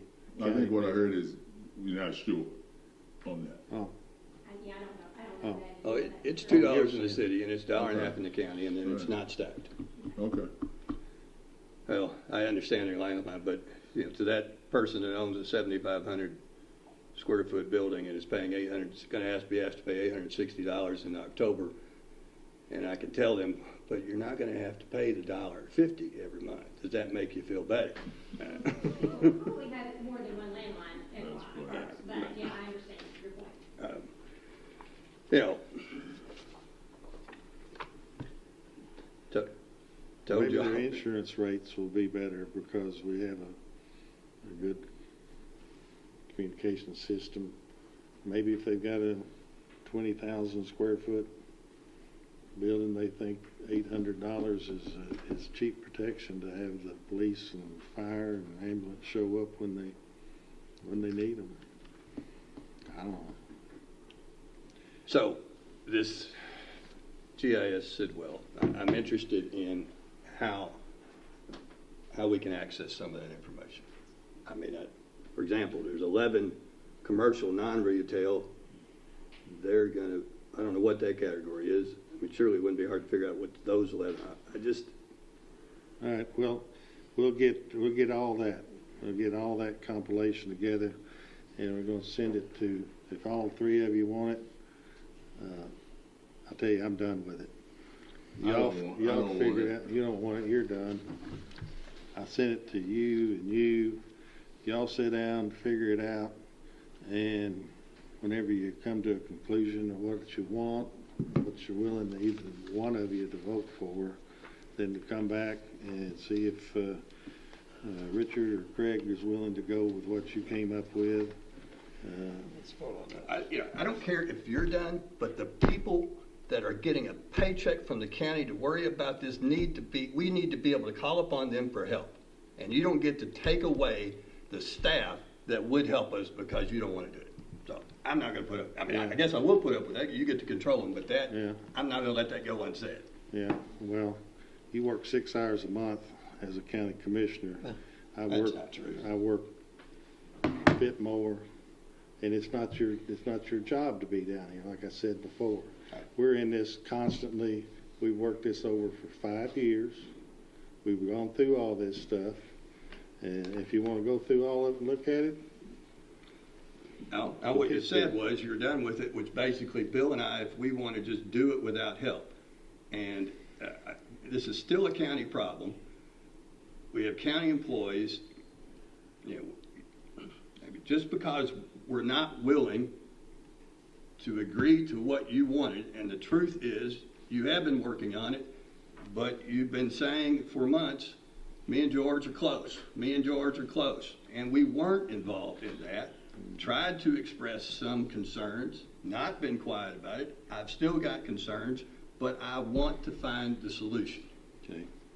Well, the only thing I would say is everybody involved in this, except you two, believe here is the solution.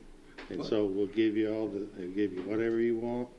And if you never come to agreement that what everybody else agrees is the solution, then maybe everybody else can come to what the two of you think it is. Y'all don't even agree with each other, so there's that to work through.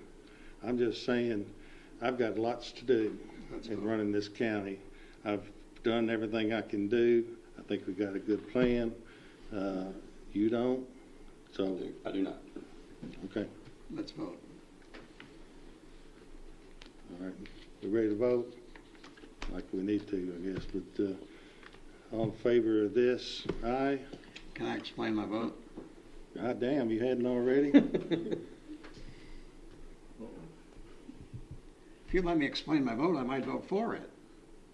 Okay, you explain. I thought we'd been doing that for an hour and a half. Go ahead. Go ahead. What's it take to get you on board with this?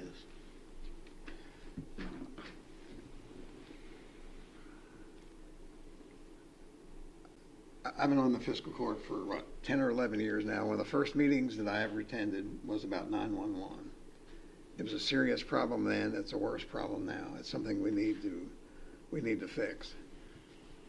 I wish we would have had more opportunities prior to this to sit down and discuss this a month or two ago to explain the pitfalls of a utility fee and the positive things of the utility fee, and the same thing with a parcel fee, the pros and cons of it. I had what I thought was a good idea for how to manage it, but it wasn't what was agreed to by the city and the county. And I'm willing to accept the management of it, because I think the city officials now who are involved in the management of 911, I talked to a lot of the different fire departments in the county, and people in the sheriff's office, I have no problems with it. I think it's well run, so I'm willing to accept the management of it. I want to point out, too, that the city of Owensboro just changed their management of how they run 911. They had a board, kind of an independent board that the sheriff and all had input in it, but they just changed now. The city is running their 911. They just did that the last few days, so that was good. If we have to put a fee on, I favor the utility fee. I favor the parcel fee. I think that just put it on one time, they pay it along with their property tax bill, and $45 is not a whole lot of money for residential people. I wish it was lower. I favor a lower fee, but it's obvious that we're probably not going to be able to lower that at this time. I think the county has the money that we could fund some of these things without having to get a bond issue. But again, it's obvious that there's not going to be a change for us to pay that and charge a lower fee. Again, $45 for residents is not a whole lot of money, but we keep going to the residents and increasing taxes, and we put this county in sound financial condition 3 or 4 years ago when we put on the insurance tax. It's something we probably really didn't want to do, but we had to do that. That has helped put us in a very sound financial condition. Again, if we put a fee on, I favor the utility, I keep saying utility, I favor the parcel fee. I think that's a good way to do it. And again, adding that on the tax bills, I think we need to give taxpayers some relief. And if we approve this fee tonight, I want us to discuss, when it comes time to do our property taxes, I want us to discuss making some adjustment in that, maybe that people can save some money to make up for the $45 fee and the other fee that we're changing. I also want us to discuss reduction of the insurance tax. I know we can only reduce it once a year. I think it has to be done by May, if I recall the regulations on it. If we voted now to reduce it, it wouldn't take effect for a year anyway, so we have plenty of time to do that. I want us to discuss this fall as we move forward to give taxpayers some relief because, again, we're on sound financial condition. Our insurance tax has taken in more than what we predicted. If I remember, we originally predicted it to be about $3 million to $3.5 million at the most would bring in. Insurance rates have increased dramatically. We budgeted $4.2 million this year, and probably by the time this fiscal year's up, we'll take in over $5 million. So we have a deficit from that. We also will save money if this fee that's adopted pays 100% of the cost of 911 and the debt service.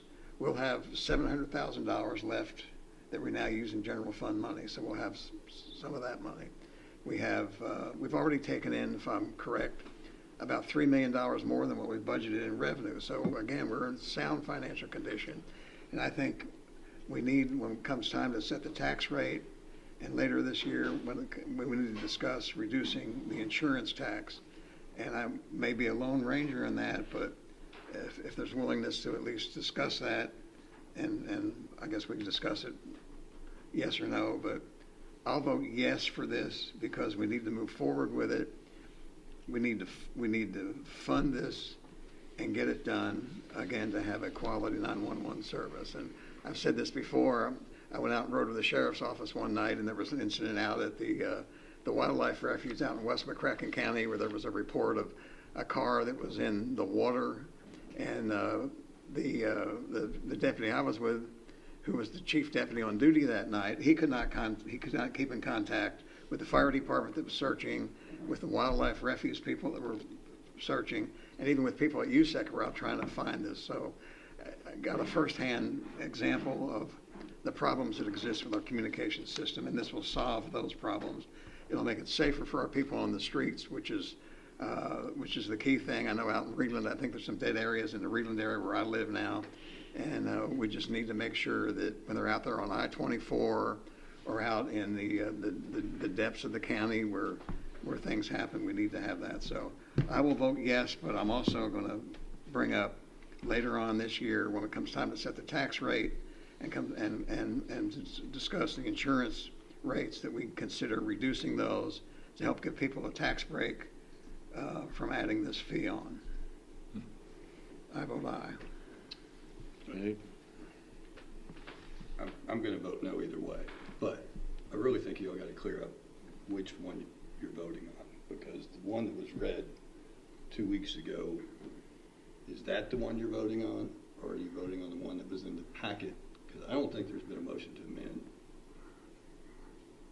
I'll do it any way you want to. I'm voting no, but Wasn't that to adopt? It's the one from 2 weeks The ago. motion tonight was to adopt, correct? The motion is to adopt the ordinance that is in the judge's office to be read. That's available for viewing. Okay.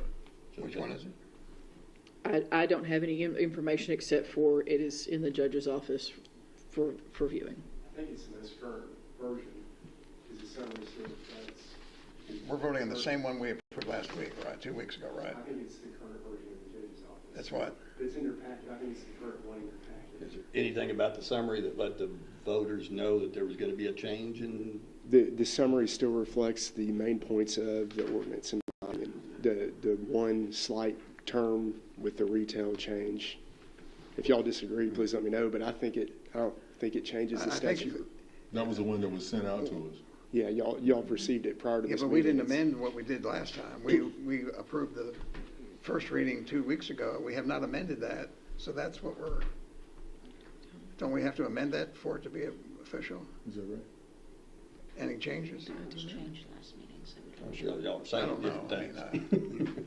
Well, I think that it can be amended and brought as an amended document, and that's the one here now without the retail, word retail in here.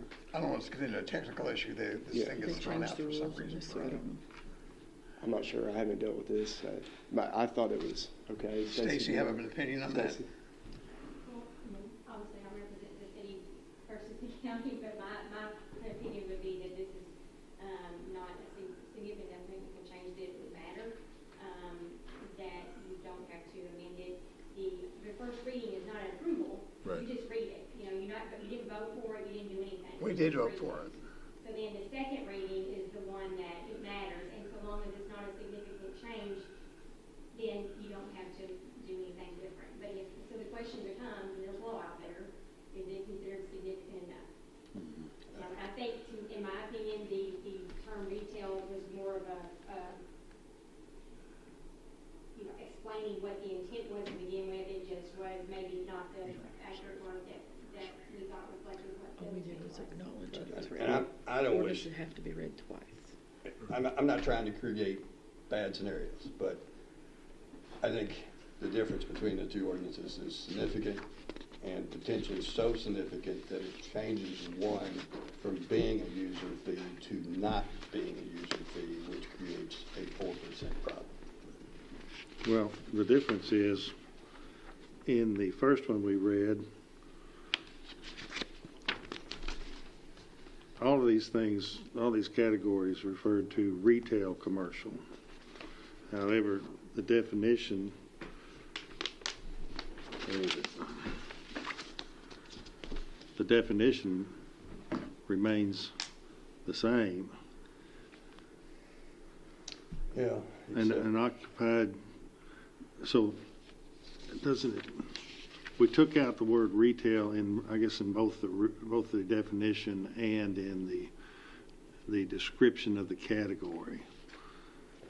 And so it's the current definition on the one that's, I think, pending here for the second reading is an occupied commercial unit shall be defined as blah, blah, blah.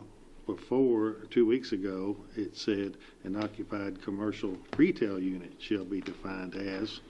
The definition has not changed. Only thing that's changed is the word retail has been taken out, but the definition of what is this unit remains the same. An occupied commercial unit, no longer containing the word retail, shall be defined in this document, just as it was in 2 weeks ago, as a non-residential building space of any size designed and or utilized for occupancy by an individual, non-residential business or private enterprise, which involves the manufacture, sale, lease, or rental of goods or services to the public. And so that word retail, what does the word retail mean that we've taken out of there?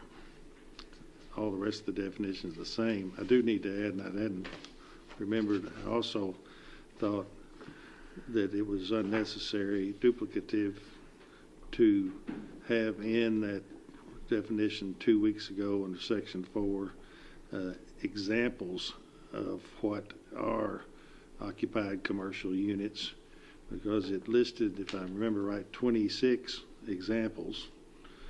These parcel units shall include but not be limited to nursing homes, daycare centers, private cemeteries, office buildings, hospitals, medical offices, organizational meeting halls, swim clubs, golf courses, marinas, museums, car dealerships, bowling alleys, shopping stores and centers, restaurants, hotels, grocery stores, pet kennels, gas stations, banks, veterinaries, clinics, department stores, and self-storage facilities. I told the group that I thought that was unnecessary about doing that many examples, even though it says includes but not limited to. I don't think it's helpful to list all of those. And so this current one does not include all those examples. But I think that those two changes, I believe, are the only two from 2 weeks ago. Certainly giving the examples of including but not limited to, I think, does not change substantially the ordinance. And I agree with Stacy. I don't think taking the word retail with the definition remaining the same otherwise is a substantial change. So I think we have, what we would be voting on right now would be this current that was in the packet now. If for some reason don't want to approve that, I guess then we could go back and read for the second time the one we read 2 weeks ago that includes the word retail. But I just don't like that the definition includes retail, because like your plastic pipe manufacturer probably would not be considered a retail business. I don't know. Probably wholesale, but I don't know. I'm not trying to create unnecessary problems. So let's take it as we're voting for the current one that's in your packet. Yeah, that's without retail. Without retail. That's fine. Okay. So all in favor, aye? Aye. Aye. I'm an aye. I'm a nope. Okay. All right, that carries. All right, we got one other thing to do here. We have two other things to Two do. other things. Okay. Second reading, Commonwealth of Kentucky, McCracken County Fiscal Court, Ordinance Number 2024-07. An ordinance amending McCracken County Ordinance Number 2023-03 by setting forth a current salary and classification table to reflect cost of living adjustments and establishing anniversary dates for the purpose of computing step increases for new hires and promotions for certain employees in the McCracken County Clerk's Office. Summary, the present ordinance sets forth the current salary and classification table for the McCracken County Clerk's Office by amending ordinance number 2023-03.